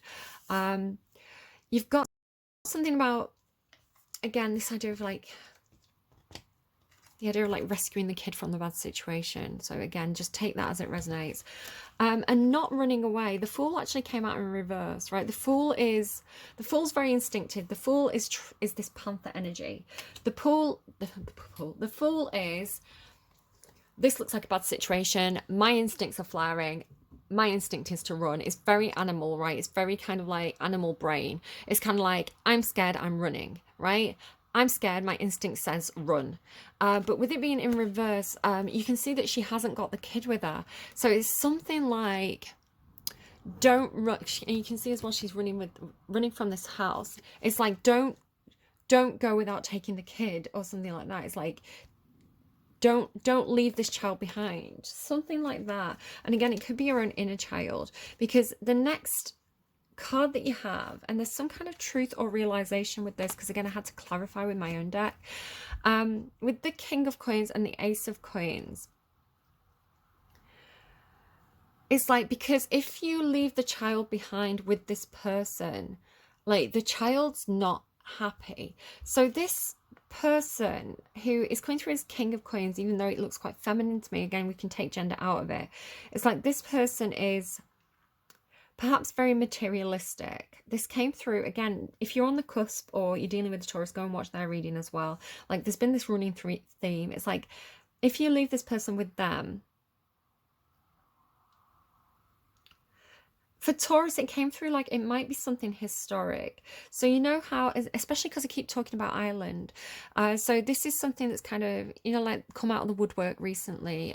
All these kind of like these things that used to happen with institutions in Ireland, because, and I'm not, again, I am not here to kind of like correct any kind of policies or criticize anyone. Humans are humans. We do what we do. You know, and sometimes humans do things that are perhaps they're very well intentioned at the time, but perhaps with hindsight, they're not the best. Maybe we know better, right? Maybe we learn from those mistakes and we find better ways of doing things. Because I know that historically in Ireland, because abortion was illegal and because Ireland was a very, very Catholic society, you know, the church was very active in Irish life, you know, and any women who got pregnant and didn't want the child or didn't feel able to support the child would often give the child to a nunnery, an orphanage. Often these were run by the church, and there's been some horror stories that have come out of this. And I want to say again, like, I want to say often it was for the best of intentions, but again, there is an element of control, right? Societal control. And you had these young, vulnerable children kind of not living with the parents who had perhaps unconditional love for them. Look at this energy as well, this Five of Pentacles, like, you know, are you gonna, if you have that child, if you bear that child, you're gonna be disowned by the church, you know, those kind of old stories, which, you know, I say old stories, but this has been quite a recent debate in Ireland where, you know, in Northern Ireland as well, like the topic of abortion and topic of how do we support vulnerable women who get pregnant and who perhaps need more assistance in raising that child, and like what is right, what is not right. So all these topics have been coming up, and I know that you know, it's been so easy for Irish women to come to England on a day ticket to come and get abortions, where in England abortion is legal because it's so close, right? So this is something that is relatively common, where, you know, the women are coming from a country where abortion is illegal, coming to a country where it's legal, having the abortion, going back. Sensitive topic. Again, I'm not here to be, you know, the internet moral police. Everybody's going to have strong feelings on that. This is looking to me like a situation where perhaps a child has gone into an institution, or a child has been left with a grandparent, maybe a foster carer. They're not looking very happy there. Again, Taurus had something in their reading about you know, what looks good. The Queen of Pentacles, the King of Pentacles are very good at providing a stable home, providing nutritious food, you know, getting somebody work, you know, teaching people, getting them skilled up. They're very good at making sure somebody has clean clothes, that their clothes are good quality, that the clothes are ironed, you know, that they're clean, that their hair is washed, that their, you know, their hair is in braids, you know, very Victorian values. If you look at Victorian society, you know, like, you know, little girls should be seen and not heard. And you know, we used to do this at school, like they used to check your hands were clean, you know, have you washed your hands, show me your hands, let's check underneath fingernails. So but a clean child is not necessarily a happy child, and I think this is something that people recognize a little bit more now. Like, there's different forms of nurture, there's different forms of support, and okay, maybe some parents can't provide for their children financially very well, but they can give an abundance of love and affection. So really, you want to get the balance right. Really, you want to kind of like make sure a child has everything they need, you know.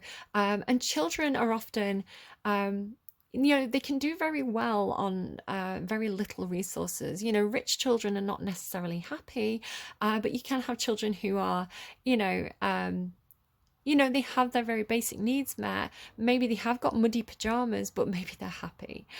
So again, this child is looking to me like, you know, she's got these gold toys, but she's not happy. And that woman has her hands on that child's shoulder. It looks controlling, right? There's something very... And it's almost like, you know, I want to train you up so you can be part of the machine. I'm going to train you up so you can be a valuable member of society. Where here... Like, look at the image in contrast here. Look at this family. They're so happy. So this is the Two of Cups into the Three of Cups. This is like, you know, they're having fun. They're singing. They're dancing. Maybe they don't have a lot in life, right? They've not got like big fancy clothes on. They've not got gold toys. Actually, do you know what? There does look like there's a little bit of gold there. A golden apple. But, you know, you know, they're out in the fields, they're enjoying nature, they're having a great time. And so the Two of Cups, which talks about a good connection, you know, somebody that you get on with naturally, somebody that you feel very happy around, somebody who understands you, you understand them, you complement each other's energy very, very well. And this moving into the Three of Cups, which is a celebration. Normally it can indicate kind of a community, a group of people, and in this case it's this family, a mother, father, child, you know, biological or not, and they're having a brilliant time, you know, that's happiness. And there's this angel showing up in both of these cards, right? There's this angel in both of these, in the background of both of these.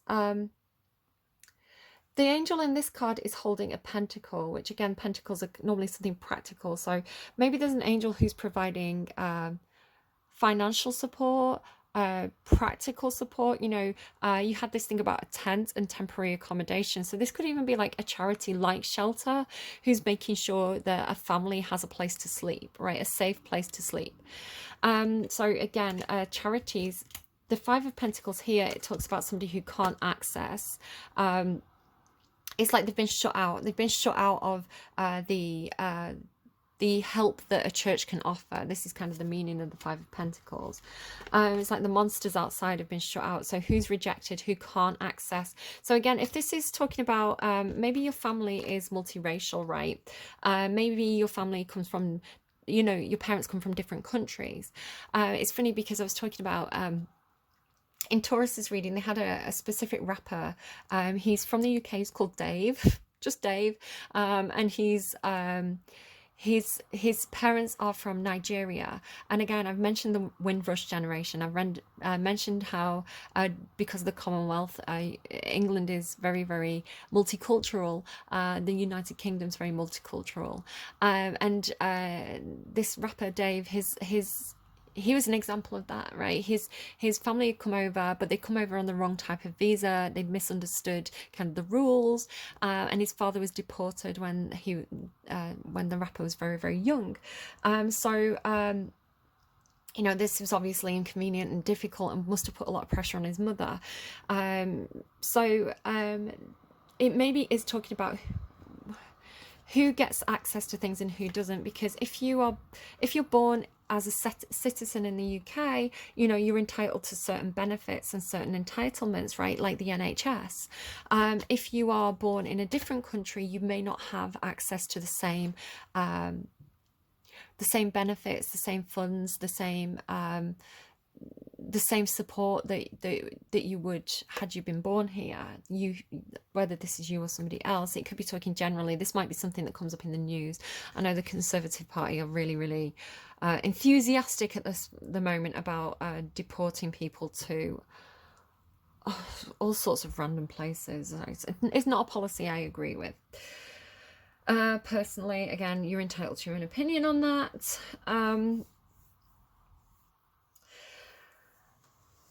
Oh, gosh.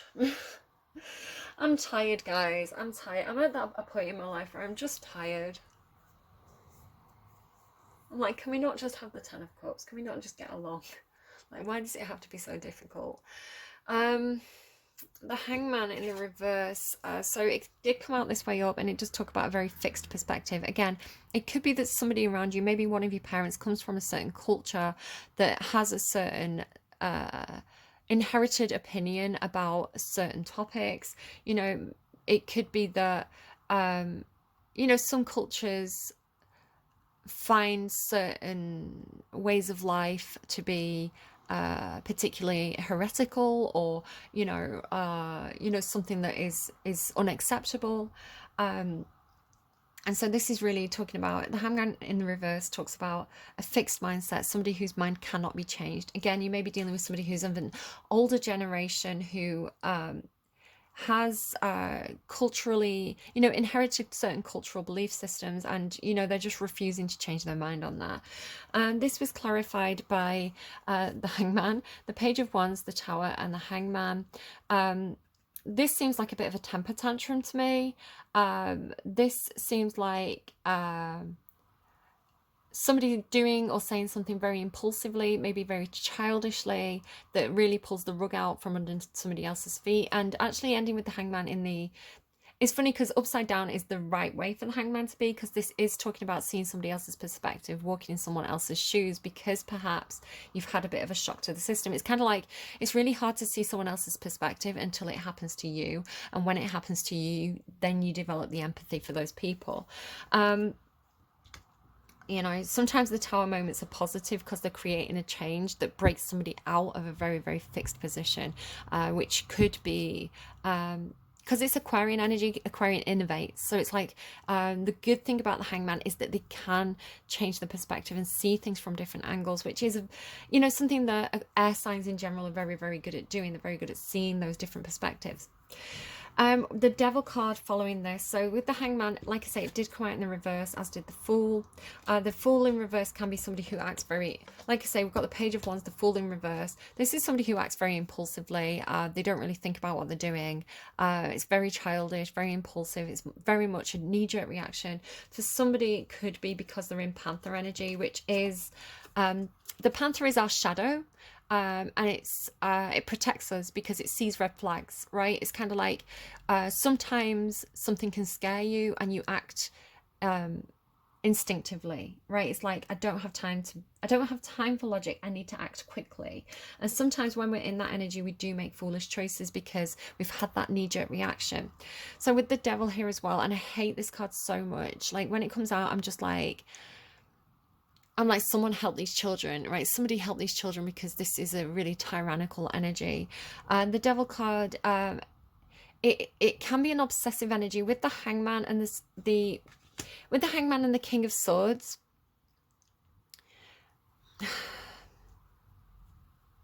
And the Devil in between.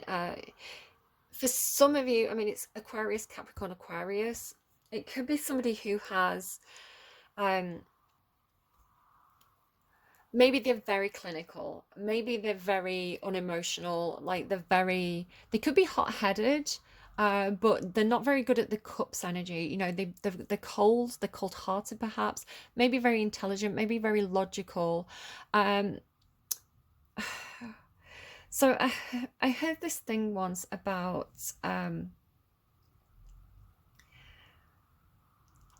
again, certain people with certain neurotypical conditions, and I'm thinking of two specifically, they can find it very, very difficult to see other people's point of view.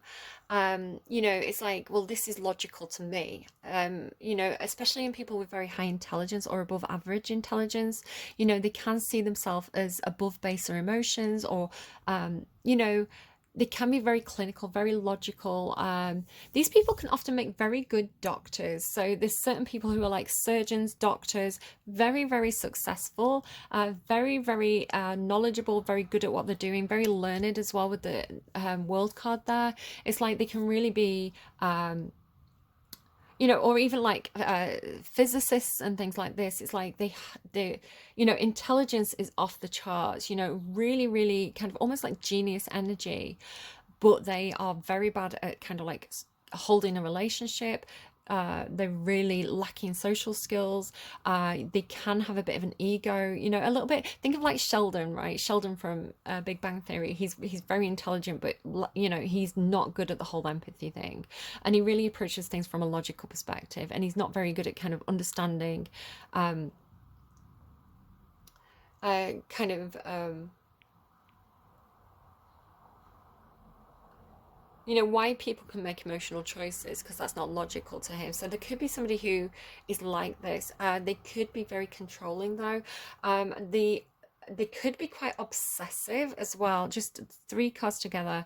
The Hangman into Death as well. Or Death into the Hangman. So it'd be Death into the Hangman. Sorry, I'm getting a side message coming through. What I was going to say is because the Devil card indicates obsession or obsessive thinking, right? Or controlling behavior. They could be definitely attached to this individual for you. The Hangman into the Death card. No, the Death card into the Hangman card. So it could be that because of an ending, because of a death, because of a difficult situation, because of a tower moment, this is what's caused someone to have a very fixed perspective. It could be a situation where somebody is, you know, like, because you've got the tower there with that as well, it could be that somebody really had, it's like they had their worldview challenged, like something happened. Maybe this is like the loss of a loved one, you know, something that was really shocking, something that really, really kind of like rattled this person's foundations. You know, it made them feel very unsettled and very unsafe and very scared, right? Maybe again, this person could have had a real kind of like moment of fear where they just panicked and ran, because, you know, something inside them that was triggered, right? Whatever really, really rattled them, it was trying to get them to maybe it was trying to get them to change their perspective, but it could have had the opposite effect where, you know, sometimes when we're scared, it's like we double down, right? We double down on our fixed perspective because, you know, our fixed perspective is our safety zone. And this could be something that's happened for this person. The other way that I'm reading these cards, because it could be all the same person, but it could be different people as well. It could be that somebody, it's like this boy here grew up to be this man, right? So this man, this very, I mean, it's the King of Swords, so this person's normally, you know, very strategic, very intelligent. They might be a little bit cold, though. What could have happened here, if this is somebody's situation, is because they had, it doesn't have to be a controlling mother, right? But it could be a very, very domineering mother, very controlling, really like, you know, in their shadow. You know, maybe this is somebody who could, like, maybe this person could switch on a dime, right? Maybe this person could be all smiles and love, you know, when the son's doing what he's told to do, you know, when he's behaving, when he's doing what his mum wants him to do. But the second he you know, challenges that authority or says no or voices a different opinion, anything that kind of like isn't what that parent wants, you know, then it's the devil comes out, you know. So it could be that this boy grew up to be actually quite a, he seems like quite a timid man, right? He seems quite unsure of himself, huge amount of intelligence, but really he doesn't look like he's feeling very authoritative, right? He looks quite nervous, kind of like a new teacher, and the kids just walk all over them, right? It's like, you know, we can see that this person feels vulnerable. We can see that this, okay, they might have the book smarts, right? They might have all the information that I need to learn, but, you know, I can run rings around this person because I can see, it's like they're wearing their insecurity, they're wearing their nervousness, they're wearing their inability to assert themselves, like all over their face because of this person in the past, right? Because this person, like, it's almost like broke it out of them, like and you do sometimes find this with you know, men who had a very, very controlling mother. You know, you do sometimes find that they've almost been emasculated, right? They don't know how to assert themselves in a masculine way, right? In that kind of the healthy dominance aspect of masculine energy. You know, so they come across as being kind of like what people might call a weak man. Again, it's not necessarily a bad thing because perhaps this child was particularly sensitive. You know, there's positive things to this as well, but it could also be that, you know, the empathy turned off in this person, you know, the emotion, you know, maybe they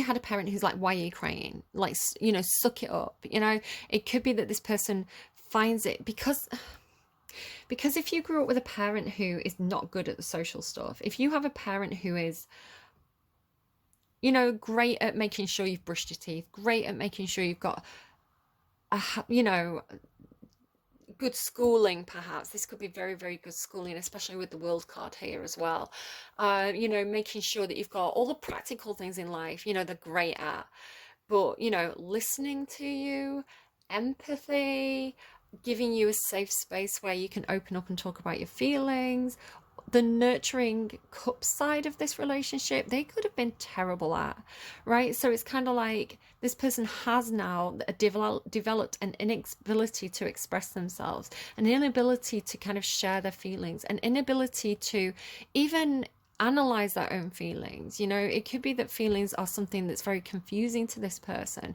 because they were never taught how to address them, how to handle them. We have then this, the world card, because you've got the death card here, the judgment card, the world card. There is something that is closing out. There is something where it's kind of like the lessons are learned here. I've learned everything that I can in this situation, and I need to move on to a new situation where I can learn more, right? It's this kind of like leveling up the chair energy. So again, it could be that somebody's leaving perhaps one workplace, perhaps somebody works in education. The World card can also mean education. It's kind of like they're leaving one environment to go into a new environment. Maybe somebody's like finished doing the degree and they're going on to do their masters. It does feel like an invitation to step into a new world, right? It's like they're being given the key to go into a new society, right? So, but I feel like this person, as talented as they are, because the thing about the King of Swords, what is it with this King of Swords? They came out in Aries' reading as well. It's like they were being bullied in Aries' reading. They could be very insecure, right? And it doesn't have to be, this could be you, even if you, like me, I present as feminine, I identify as female, but we all carry masculine and feminine energy. Like each sign in our, well, you've got 12 houses in your birth chart, 6 of them are masculine, 6 of them are feminine. All the planets move through them all the time. So actually, ideally, we would be a balance of 50% feminine, 50% masculine energy. Not talking about gender, it's 2 different things. So this could be talking about your own inner King of Swords, right? The part of yourself that is very analytical, the part of yourself that's really good at kind of like stepping into the third person, you know, taking a step back from your situation, analyzing it, being very cognitive, being very strategic, but maybe having a touch of imposter syndrome. I've got Capricorn Lilith, so imposter syndrome. Hi, it's me again. I'm the problem. It's my Lilith Capricorn placement is like, I'm the problem, it's me. I'm the reason why you feel like you don't belong in situations, even though you've clearly got all the, you know, all the credentials, you've got all the knowledge, you're intelligent enough to be there. You know, like I could be a teacher, but my little Capricorn Lilith devil on my shoulders like, you're not good enough, you've got imposter syndrome, you're just faking it till you make it.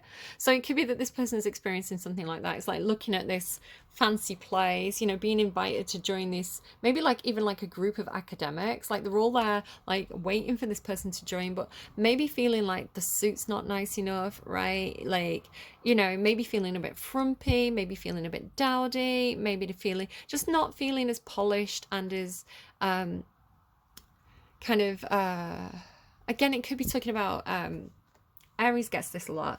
Could be talking about socio-economic backgrounds. The idea of like joining a society where everybody there could be quite privileged, and it's not based on wealth. It could be based on knowledge and expertise and intelligence. You know, like this could be some kind of society that values your mind, right? Not your pockets, not your wealth. And you're being invited to join this, but yet feeling, or this person is, and yet feeling not good enough because you don't have, you know, the fancy car or, you know, the plummy accent. And it's like, that's not why you're being invited to join this in the first place, I want to say. Especially because it's followed by this Justice card where it's like the heart is being weighed against the feather. I had, in meditation last night, it was like I was putting something on a set of scales and the scales were just going like really heavy, and it felt like a heavy heart. It felt like somebody with a really heavy heart, right? Somebody who really had to process something.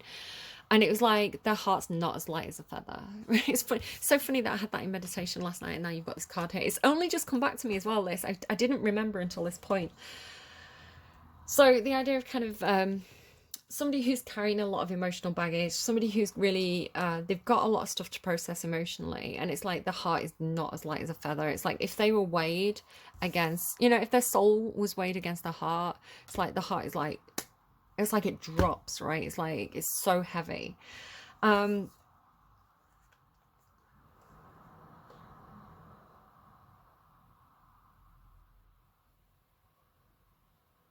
Ideally, the heart is going to be, ideally, the scales are going to be equal, right? Ideally, the heart is going to be as light as the feather. Don't know why this is looking to me like the heart now, right? It's like this is, it's almost like this is what the heart should be, right? It should be flowing and beautiful and glistening in the moonlight and soft, but it's this heavy. Like, if getting like heavy is the heart that weighs the crown, especially because it's followed by the Empress here as well. Now, the Empress in the upright, it's funny because they're next to the Devil, but I want to say it's almost like a compare and contrast. Because perhaps you're being invited into a situation where it could be the same person, but having a different perspective on them, right? It's like finally understanding your mother, finally understanding the position that perhaps a parent was in, where, you know, as a child, sometimes you don't have the big picture as a child, right? You only see the situation as it's presented to you. So if you had a very stressed mother who perhaps had no patience, or you know, very, very, you know, they weren't very good at showing you love, especially if you had a very, very successful mother. So this could be, they're showing me specifically, because sometimes I get little scenes playing in my mind's eye. They're showing me specifically, if you've watched or read, I guess, but if you've watched the TV show The Power, there's a woman who's in politics. She's a mother, and her daughter's really, I mean, her family is struggling, right? And it's because she's so, and she's such a wonderful woman, right? She's the actress who plays her, brilliant character writing. She really believes in what she's doing, and she's got this successful political career. And she's working so hard to make positive changes for women that her own family is, she hasn't got the time for them, right? She's not really there for them, especially when she's got teenage children when they need her, right? And, you know, sometimes she's a bit snappy. And so it could be something like that. It's like, you know, if you had a mother like that and you're the child, sometimes it could be like, you know, I hate that my mum does that job. You know, like, my mum's awful. She doesn't make time for me. Like, she's, you know, controlling, especially because she is quite controlling, because like there's the reputation, Saturn, Capricorn, which rules the Devil card. Capricorn rules reputation. So it could be like, you know, very controlling about the family reputation. Because it's like, you want to look like this, like, to the world, you want to present as the Empress, right? The woman who's got it all under control. She's maternal, she's capable, she's everything a woman, you know, if you imagine the perfect woman, like, it would be the Empress. And of course she has authority, right? She has political power. She's the Empress. And it's a very, very positive, it's kind of like the Empress card in the tarot is like the best version a woman can be in her earthly form. The only card that tops it is the High Priestess, and that is the more spiritual aspect of the feminine. The Empress is kind of all four queens of the tarot. She's really, really got it going on. Nobody's an Empress 100% of the times, right? We're all sun and moon energy. We're all light and shadow. Sometimes we put our best foot forward and we show up and we're capable and we're doing everything right. Every now and again, maybe especially when we're facing fears, we slip into our Panther energy. We get a little bit controlling because we're scared. You know, we have our devil moments. Everybody does.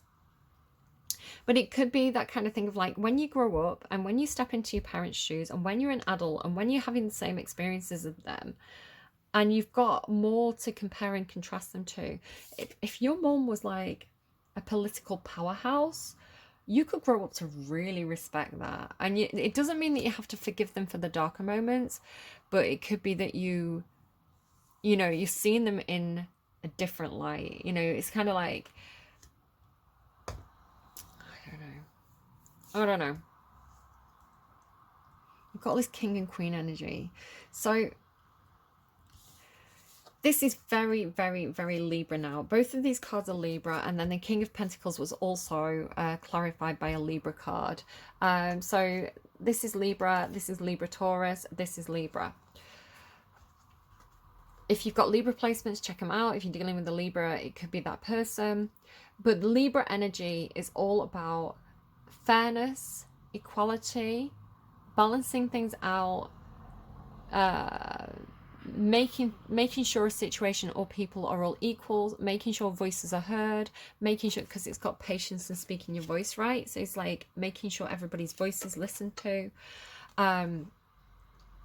It is negotiator energy, it is advisor energy, it is with the justice card as well, like all this energy not that every Libra's like this, right? We're 12 houses, we've all got Libra in our chart because Venus, again, you've got Venus here. Venus is whether you don't have any Libra placements in your birth chart, Venus, which rules Libra, is moving around all 12 houses of your personal chart, right? You have 12 houses. Venus is moving around them. Venus rules Libra. One of those houses is going to be ruled by Libra. So again, you've got Venus and a house ruled by Libra. Everybody has Libra in their chart somewhere, right? We're all affected by different energies at different times. So really, like, that's a hard concept for people to realize, because a lot of people are just very surface level, like, my star sign is Libra, my star sign is Gemini. And it's like, yes, your sun sign is Gemini, your sun sign is Libra, but it goes deeper than that, right? It's like, it goes really deep. Like, let's look at your birth chart, let's look at your houses, let's look at what the planets are doing in those houses. So again, Libra energy is strong here. I don't know why. Go and look at your own birth chart. Go and look at what Venus is doing in your birth chart right now. Go and look at which house Venus is in your birth chart and see what that means. You can Google it, lots of information out there. So this is really talking about, it's beautiful because it's I mean, the Justice card can indicate court systems. The Queen of Swords can be like legal advice, a very, very trusted advisor. This is integrity, fairness, honor, justice, really, really, really good energy. So if you've been dealing with, perhaps you've been going through some kind of court case or legal system or justice system, or even like in Taurus's reading, it could be you know, adopting a child, or looking into family courts, child custody, you know, anything like that. It's looking pretty good towards the end of the reading. I would say that the Empress came out with the Chariot card. Now, they're both in the upright. And I want to compare and contrast, because the Devil energy, you can see visually here that this is not good, right? This is controlling in a bad way. And I was talking about the ability to control because of respect, right? The ability to have control of a situation because you have self-confidence, because you have you nurture people around you, you show people love, you're very good at kind of like balancing things out, of bringing people together, of harnessing, because you can see here these people are chained and they're kind of fighting at the yoke, right? These two energies, they don't want to be there. But actually, the thing about the Devil card is that these people normally chain themselves. You can see by the size of the again, this is a tricky area, so again, I can see parallels with historic things, and I'm not talking about that. I'm talking about the specific meaning of the Devil card. You know, they can actually take the chains off themselves and be free, but they perceive themselves as trapped. I know there's historical cases where, you know, that is not the case, and perhaps this is something about historical cases, right? Maybe this is like repetition, reparation. I can never get that word. Reparations.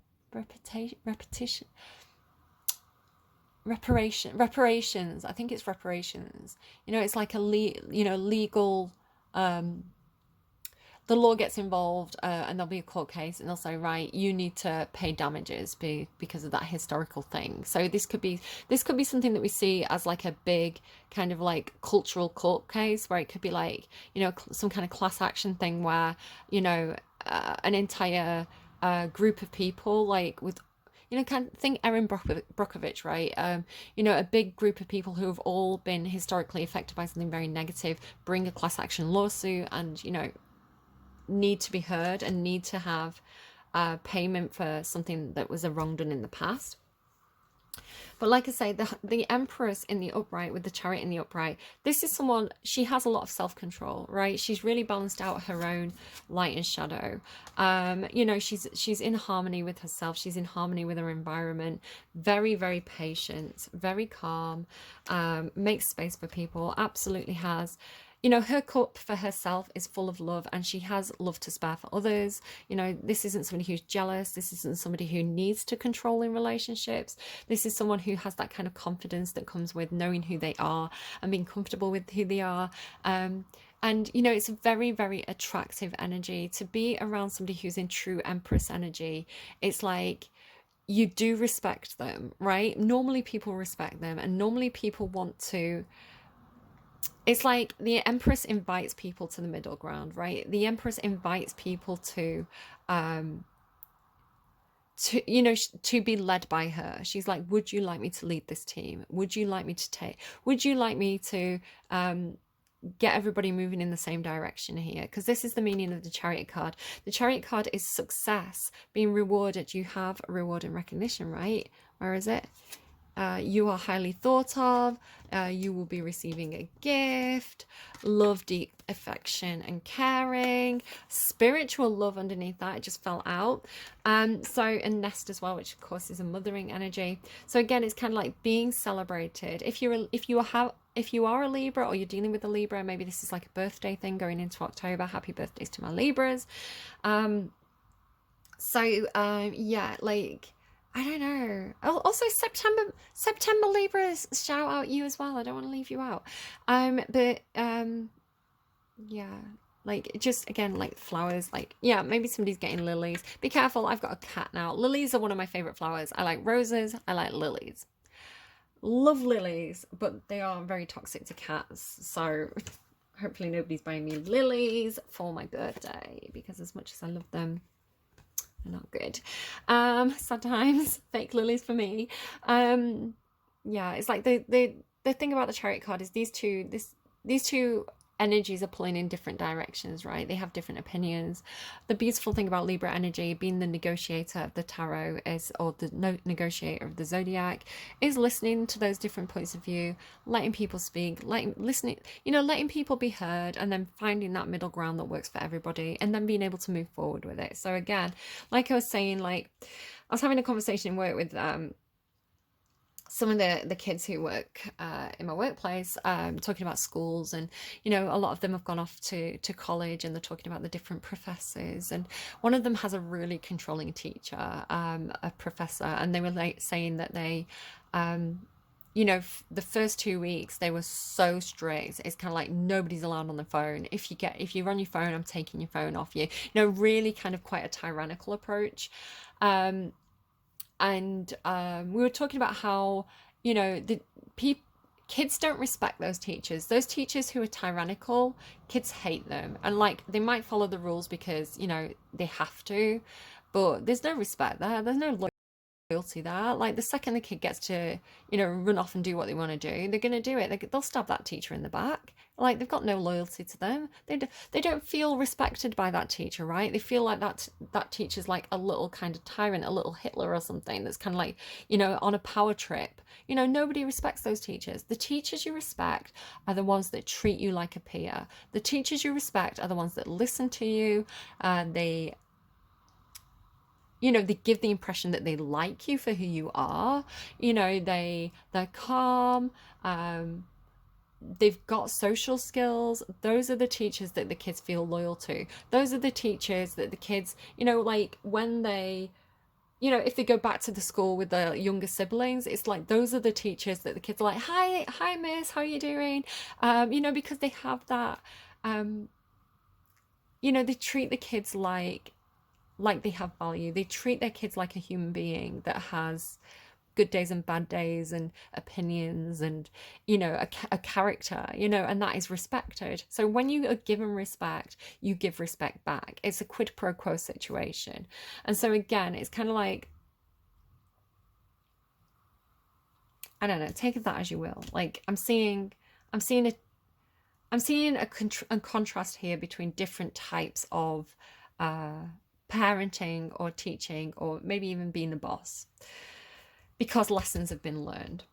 And then we have the King of Pentacles. He's like the bank manager. There could be somebody around who's like a financial advisor. Again, there could be some kind of court system going through for you. Maybe you need to get financial advice. It has come out with the Queen of Swords. So the Queen of Swords is an advisor. King of Pentacles can mean a financial advisor. So it could be that you're going to, at the end of October, you could be going to, maybe you're having a meeting with the bank, you know, somebody from the bank saying like, can we talk about my finances? You know, maybe you can tell me like, what's the best way to invest something. It could also be some kind of strategy. Interestingly, you've got the King of Pentacles, the King of Swords, the King of Pentacles here. So you could be, you or somebody around you could really be, I mean, it's basically, apart from this Two of Cups here, there's a lot of Swords and Pentacles. So somebody could be in a really, really practical frame of mind in October.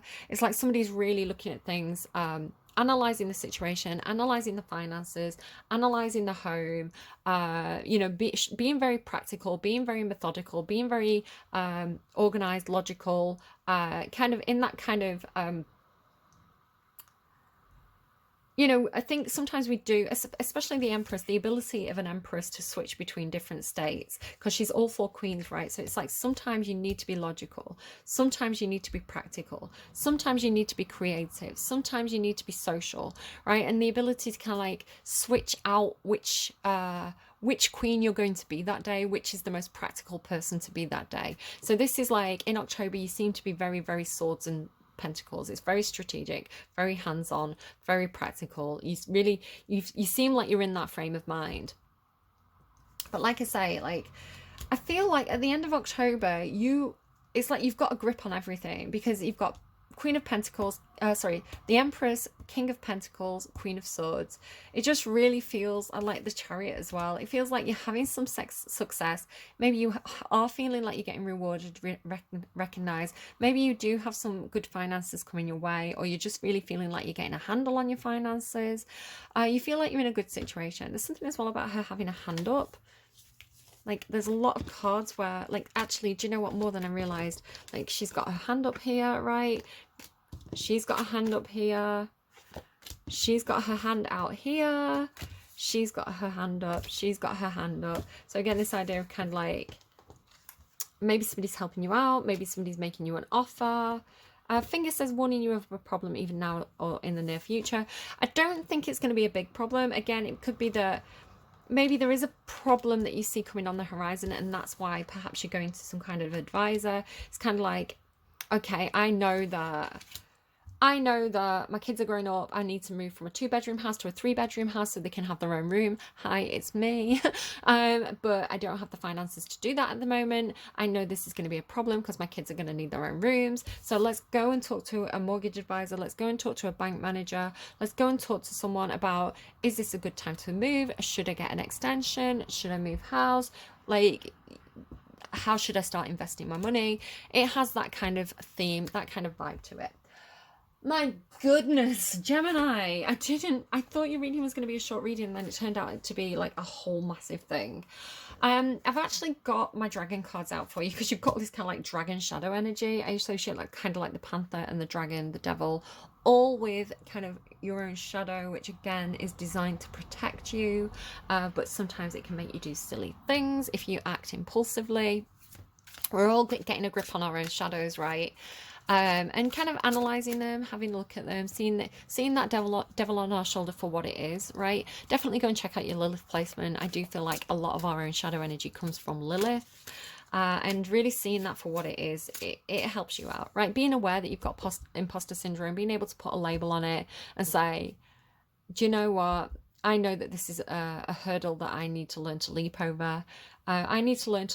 So one of my favorite, because I have imposter syndrome, right? And sometimes I can, you know, my anxiety, my own self-doubts, my own, it's kind of like a bit of a defeatist attitude. It can stop me from doing things. It can stop me for, I don't know, going for a job that I want, or signing up for a course I want to do, or even going out on a night out with my friends because I think I'm not good enough. I think that I don't fit in there. You know, I feel like I'm, faking it till I make it. I feel like I'm going to get called out at any moment for being, for not being good enough, or for being a fake. And this is all just my imposter syndrome talking, which again I really feel comes from that Lilith placement.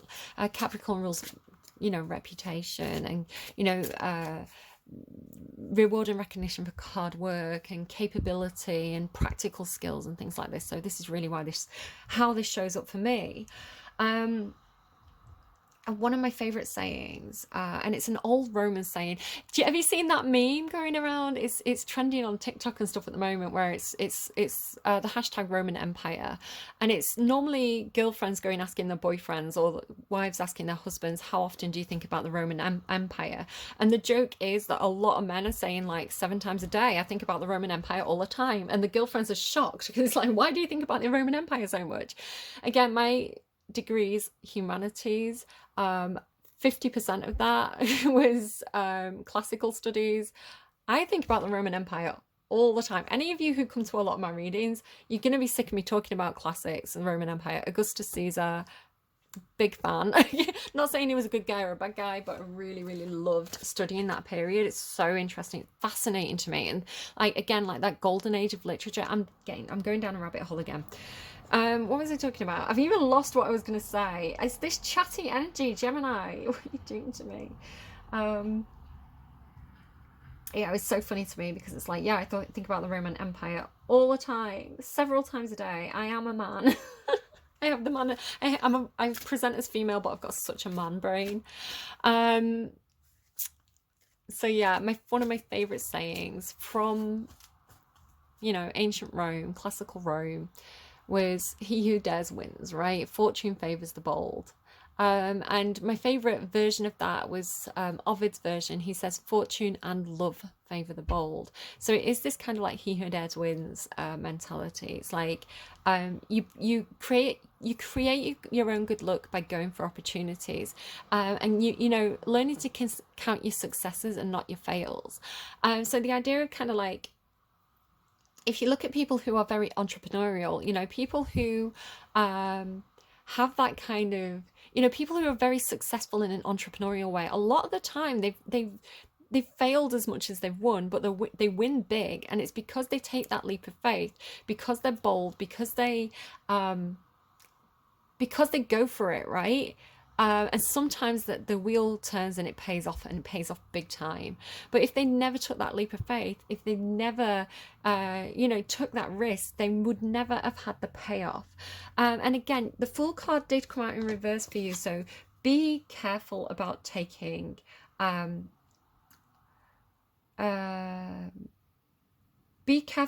risks in October. You don't want to kind of like risk everything because you're scared, or risk everything in like a moment of kind of like a knee-jerk reaction. There's a difference between an educated risk, right, and not like a gamble with knowledge, and just kind of throwing your money at a wall and hoping something sticks. So just be wary of that this month. But again, you look pretty good at the end of October. Again, it's kind of like if you're struggling financially, it's like you're not letting your finances kind of, it's not that you're not doing that thing of kind of like sticking your head in the sand and not looking and not dealing with it and just being like, everything's fine while everything's on fire. You're really seeing things for what they are. She's really, really looking at that in her hand. She's being very analytical. And it's like you're working with what you do have, right? Getting advice, getting a handle on things. This being very successful for you because you're doing something that scares you, right? It's like it's not that you're taking a risk and just being like, let's see what happens. It's like, I don't feel ready. I feel like I'm not good enough. I feel unprepared, but maybe that's my imposter syndrome talking. And if I take this leap of faith and I join this group, or if I take this opportunity, if I take this contract, it could make me very, very successful, and it could give me this real feeling of being in control of my life, like being in a very strong situation. So I want to say go for it, but don't be stupid. Advice from the dragons, please, for Gemini. Also, like, I'm taking that. Like, do you know what? This energy at the end of the month, this energy here, like I say, I'm Libra with a Gemini moon. I'm like, I'll take it. Give me this. This is great. Like, I want to feel that way. This energy can bugger off. This, the controlling energy can bugger off. I love it. I love it. You've got Venus, you've got the Empress, you've got the divine feckin' feminine. Like that panther, you're making it work for you. Like sexy times. Yeah, really, this is the emboldened female, right? This is the female in her full power, and I love it. You're so hot right now, Gemini. It's time to stop playing small and claim your place within the circle of light. How good is that? Okay, screenshot it. Look at it for the entire month of October. Keep saying it to yourself. You've got this, Geminis. Oh, I am rooting for my female Gemini friends. Divine Feminine is the smallest, and I know, like, some of them have had a really rough time recently. Like, they deserve some of this, right? They deserve this energy. Gemini's rooting for you. You and Capricorns, like, oh, I swear to God, you're on the way up. Divine Feminine is the smallest dragon I have yet encountered. She appeared near the time of the summer solstice, and her counterpart is Herne, who symbolizes the divine masculine. Ooh, good Lord Cthulhu on the bottom. That's a pretty cool card. I've seen if it was Herne. She is here to connect you to your divine female energy. She told me you possess, again, if you present as masculine, we've already gone through this. We've got a whole birth chart. Venus, like you have 12 houses. You could be the most blokey bloke on the planet, right? You could be, I don't know, who do I think of as being really blokey? But positive. Like, who's positive blokey? I can't think of it. I don't know. Keanu Reeves? Like, you know, playing John Wick and stuff, but he's like, I don't know. I'm sure you can think of someone. Like, there's going to be more masculine people than that, right? Maybe like The Rock? I don't know. Like, you could be like the most blokey bloke on the planet. Like, I don't know, like grizzly beard, big muscles, you know, riding a motorbike, like being like, yeah, patriarchy and the positive patriarchy. It's good patriarchy, bad patriarchy. That's a conversation for another day. We're talking about divine feminine today. Just like how you can get like the compare and contrast here between the devil feminine and the empress feminine, you know, both controlling but in very different ways. In control, controlling and in control, it's not the same thing. So blokey blokes out there, like WWF, like World Wrestling Federation, I'm in the ring, I'm wrestling, I smell, I'm sweaty, look at my big muscles. Talking to you right now, you have a birth chart. It's got 12 houses. The 12 houses are ruled by the 12 different zodiac signs.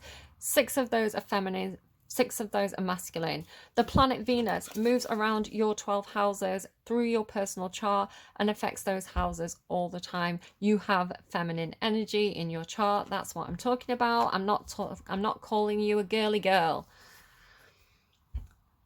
She's here to connect you with your divine female energy. She told me, you possess everything you need for your existence on Earth. All you need to do is accept and understand it. When we begin to realize that we no longer have to look outside ourselves for answers and approval or feel the need for possessions, we can begin honoring ourselves as spiritual human beings. We are exactly who we need to be and when we are exactly who we need to be and where we need to be at any moment.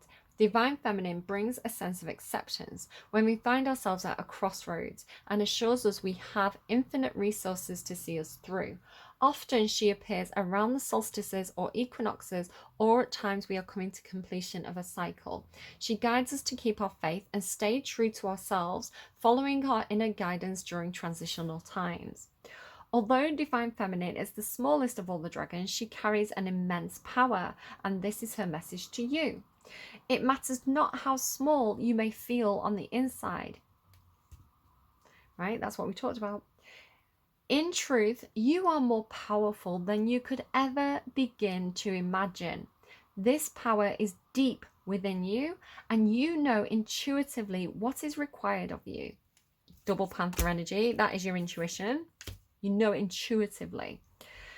It's time to stop playing small and claim your place within the circle of light so that you shine.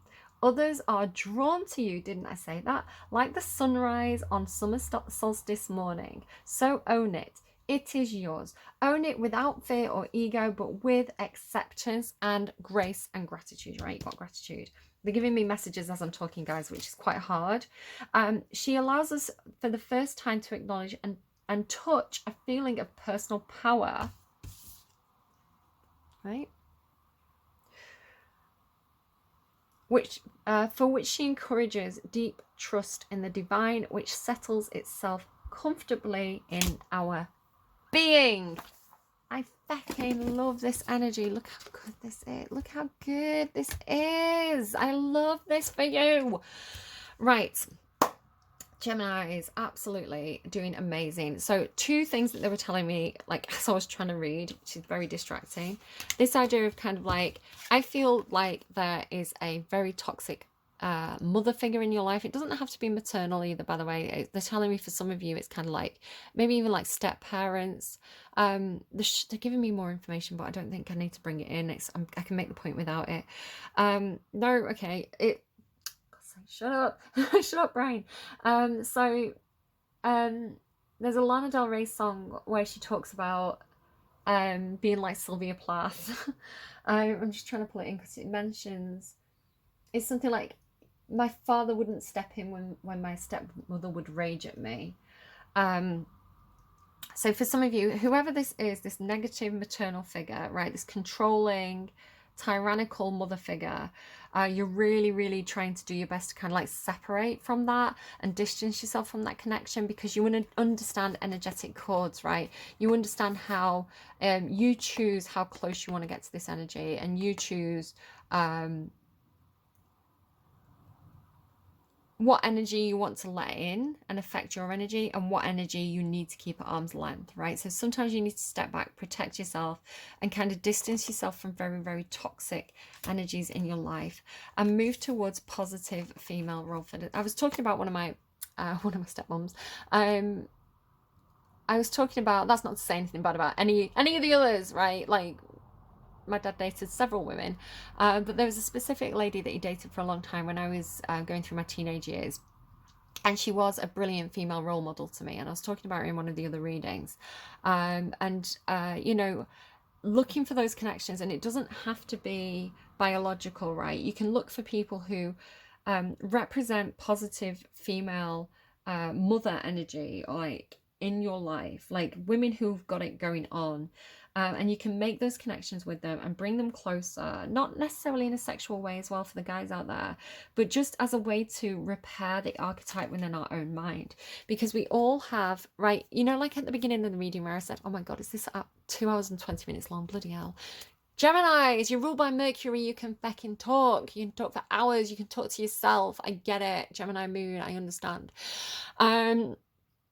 To anyone who doesn't have Gemini placements, like in the birth chart, to anyone who's unfamiliar with Gemini energy, this is what it's like to have Gemini energy, right? Like, to be a Gemini, to have a Gemini moon, to have Gemini Mercury placements, it's like you've got a conversation, because they're the twins. It's like you've got a conversation going on in your own mind constantly. It's like a constant, like your inner voice is arguing with yourself. It's, like, at least that's how I experience it when I tap into my Gemini moon energy.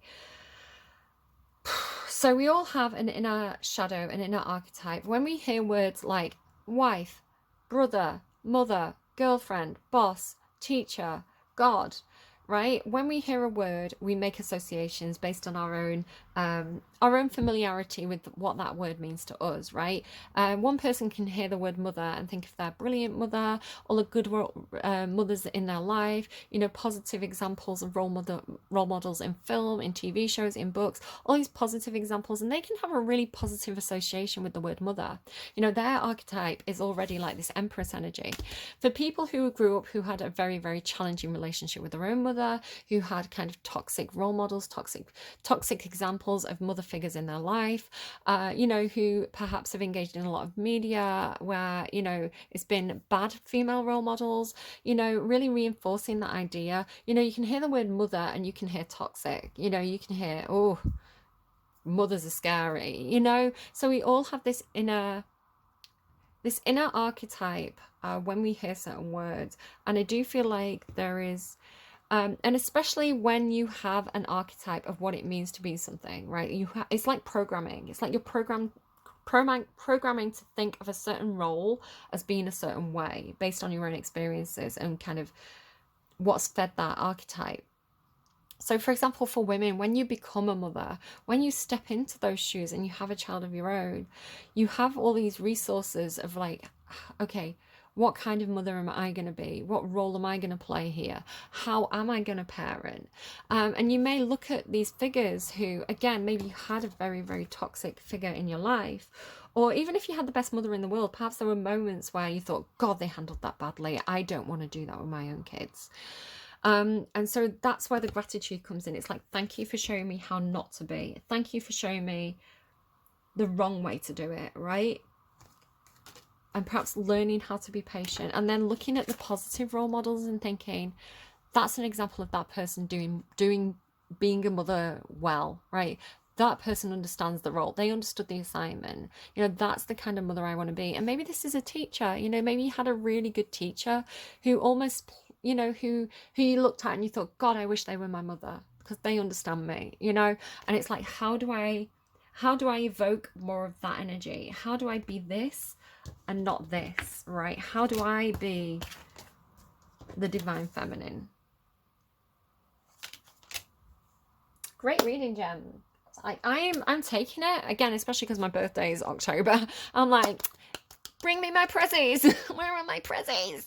Tell me how much. Tell me. I do. Right. This is another thing that I've gone through in my entire life. Sorry, I will close out the reading for a second. Thank you so much to those of you who are still with me. Some of you fell asleep like at the 40-minute mark. I know.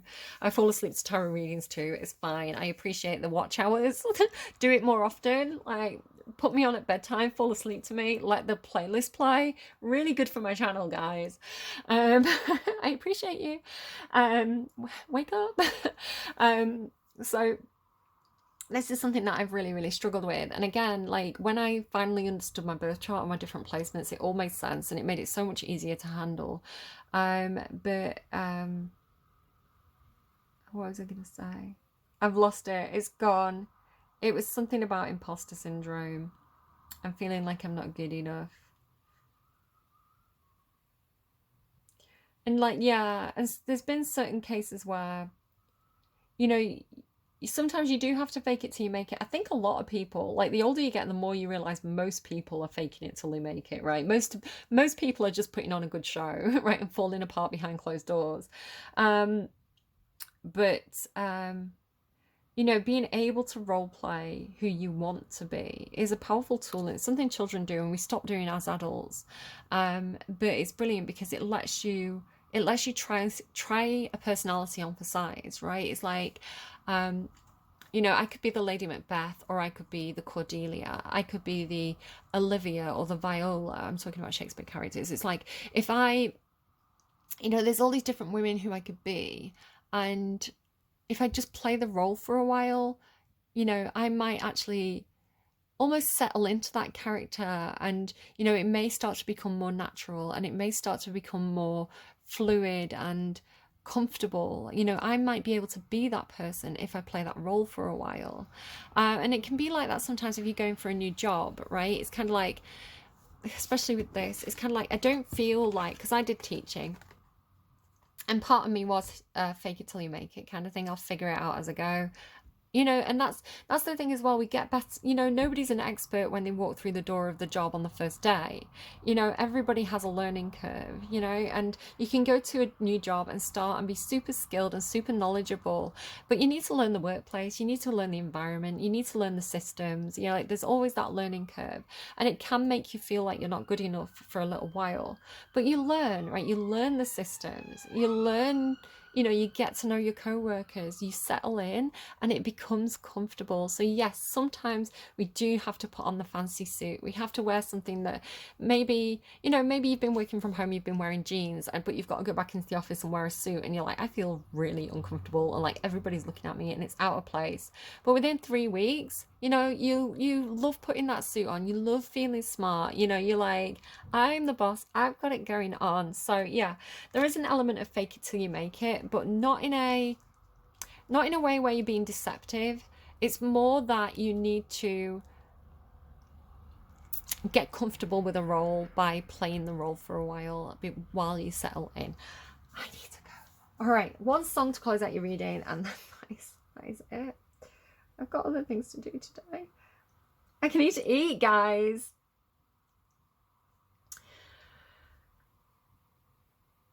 What do we have for Geminis, please? Can we get a song for Geminis? Let's help Geminis out here. Cut up, cut up. So you got usher. Maybe somebody's going to be like an usher at a wedding. I'm the kind of brother who's been doing it my way, getting my way for years in my career. And every lover in and out of my life, I've hit love and left the tears without a care, until I met this girl who turned the tables around. She caught me by surprise. Turn the tables around. She caught me by surprise, right? It's like he had a perspective. Then, you know, he met someone. Maybe this person, like, it's like she made him feel insecure, right? Turn the tables around, like, caught me by surprise, turn the tables around. That's that. I swear that's that. She caught me by surprise. I've never thought I'd be the one breaking down. I can't figure it out why I'm so caught up. Got me feeling it. I don't know what it is, but it seems she's got me twisted. I'm so caught up. Got me feeling it. I'm losing control. This girl's got a hold on me. Let me go, baby. Now listen. My mama told me, be careful who you do because karma comes back around. Same old song. But I was so sure that it wouldn't happen to me because I knew how to put it down. But I was so wrong. This girl was mean. She really turned me out. Her body was so tight. I'm looking for her in the daytime with a flashlight. My homies say this girl is cramping my style and I can't figure it out, but I'm so caught up. I love it. It's like the player gets a taste of his own medicine. Again, shoes on the other foot now, right? The girl was mean. She really took me out. Yeah. I actually really like that Usher song. Okay. Take care. Look after yourselves. Look after your loved ones. Keep your boundaries high. Know your worth. All right, distance yourself from toxic connections. If somebody has to go away and you know, sit in the fields and learn some real like hard truths and lessons, like that's their process. The universe is doing this to them to make them grow, and you know, really turn that Page of Wands into a King of Wands. The King of Wands has self-control. He's not going putting it out there. Like the Page of Wands, the Knight of Wands are they're experimental, right? They're not always necessarily bad. It depends on the situation. But if we're talking about relationships, the Page of Wands and the Knight of Wands is the player, right? They're playing the field. They're sowing the wild oats. Not assigning this to any particular gender either. It's like people who are figuring things out, right? It's like these, you know, you don't know what you like until you try it a lot of the time. So it's that kind of, you know, young adult experimental phase where people are dating a lot. You know, they're trying a lot of different relationships. They're figuring out what works for them, what doesn't work for them, and you know, that's a good thing. It's a process. But you know, if someone's been a bit of a heartbreaker in the past and not really having a lot of empathy perhaps for the people that they've been dating, you know, when it happens to them, when they meet this person who, I mean, the Empress is up on a pedestal, right? The Emperor, the Empress, they tick all the boxes. They're everything you could possibly want in a partner. Again, let's take gender out of it. You know, and it makes people feel like they're not good enough. It makes people feel like, you know, how is a page supposed to approach an empress? You know, the emperor is the one who sits next to the empress on the throne, you know, or another empress. Again, let's not assume sexual orientation. You know, kings and queens can speak to the empress. You know, she will have audience with the other kings and queens. You know, they're not her equal, but you know, she respects their knowledge, she respects their expertise. Maybe a knight can sometimes approach an empress, but they're not going to be dating, right? Pages are the ones that the empress kind of says, "Hey, page, have you brought me? Can you run me a bath? Can you fetch me a cup of tea?" You know, she's there to teach the pages, but they're not on her level at all. So somebody really feels insecure next to a divine feminine energy, and I love it because it's helping them, right? It's teaching them how to be the king or the queen of wands, right? It's teaching them how to not just do things impulsively and not just do things selfishly, but to really get control of the passions, to really harness their own ideas, their own creativity, their own passion, and to cultivate it, right? It's like she's teaching them how to cultivate their energy, to not spread the fire out all over the place, but to hold it and to make that flame brighter and more powerful. So this person feels like, you know, whether this is you or somebody that you're going to, it's like they are being this person who's helping and guiding at the moment, because they're so warm, because they're so loving, they're so warm, they're so patient. You know, they have the ability to really say, look, the Empress to the Page, again, this might be like a teacher-student relationship or a parent-child relationship. You know, this is saying, I see your spark, right? I see what lights you up. I see your unique talents. I see the best parts of yourself, right? And the worst parts of yourself, right? The worst parts of yourself we can work on. You know, we can get a handle on those things. We can make those bad parts into good things. You know, we can change the perspective on that. But that special, unique talent of yours, maybe it's something that like a kid is particularly good at. Maybe, you know, it's a kid who's like really good at drama, or maybe they're just really good at, it's normally something creative if it's ones, you know, maybe they're great at music. Maybe they love, you know, playing computer games or doing YouTube or something. It's like, I can see that thing that lights you up inside. I can see this is what makes you glow, right? This is what fires you up. Let's take this and let's nurture it. You know, very much in contrast to this energy where it's like, I've took on this apprentice and I'm teaching them how to do this in the traditional way. I'm teaching them how to do this in order to be part of a machine. Maybe this is talking about school systems, right? I'm training people up on the way it's always been done. I'm giving this person a skill, but maybe she doesn't want to do that. Maybe she doesn't want to be a metal worker. Maybe she wants to be an actress, right? So it's saying, I see that this isn't for you. I see what does light you up inside, and I am going to take that and I'm going to blow on it really gently. You know, when you're trying to start a fire and you're trying to like make the fire increase, and you just blow on it the right amount and it kind of really kind of lights up. It's like this Empress knows how to kindle that flame, right? And really make it, really nurture it into something powerful. And so this is a kingmaker energy. The divine feminine is the kingmaker. She's taking a page and she's making them a king, right? And Usher in his, you know, spreading it about, breaking hearts phase, that's just a page, that's just a night, you know. And a lot of the time these immature, and again, I don't want to assign it to any particular gender, but these immature kind of energies, they figure it out, you know, they figure out what they want, who they want, and they don't want to, you know, they don't want to keep overindulging in relationships and things like that anymore. They really want to, they find like the one, or they find if it's not a specific individual, it's like they find their thing that works for them, right? The thing that they're really, really into. And they fine tune and they want more of that thing, right? And this is the realm of the Queen and the King of Wands, you know, who can hold back. It's like the page and the knight are ruled by their fire, right? The fire rules the page and the knight, which is being impulsive, being spontaneous. Think about teenagers, right? Doing it because it feels good in the moment, not really thinking it through. They're ruled by the fire.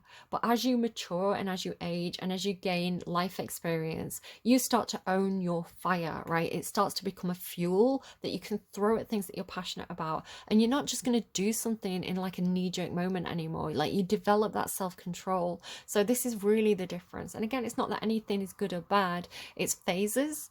And you know, the pages and the knights, they're going through a learning and development phase. The kings and the queens have they've really finessed it, and the empress is the master of it. So yeah, big difference here between you know, I want to say like big difference here between education styles. Again, this is coming through, I mean, Taurus energy is Venus energy, right? Venus rules both Taurus and Libra, and the King of Coins can be Taurus. He's here and here. You also have like this is kind of coming through a bit Capricorn-y as well, so there could be Capricorn energy involved. I've been mentioning my own Capricorn placements, and then this is coming through like this teacher seems very much in Venus energy, so Libra Taurus. Again, you've got this Libra Taurus energy here coming through is very, very positive. Just in case that helps anyone with direction. Again, I'm not saying all Capricorns are bad or all Libras are good. Absolutely not. But I'm talking energy. You get it. I'm going. Take care. Take care, guys. I'm going to go and get some food and upload this reading. I hope you all have a brilliant week. Happy Monday. You're twisting my melon man. Take care.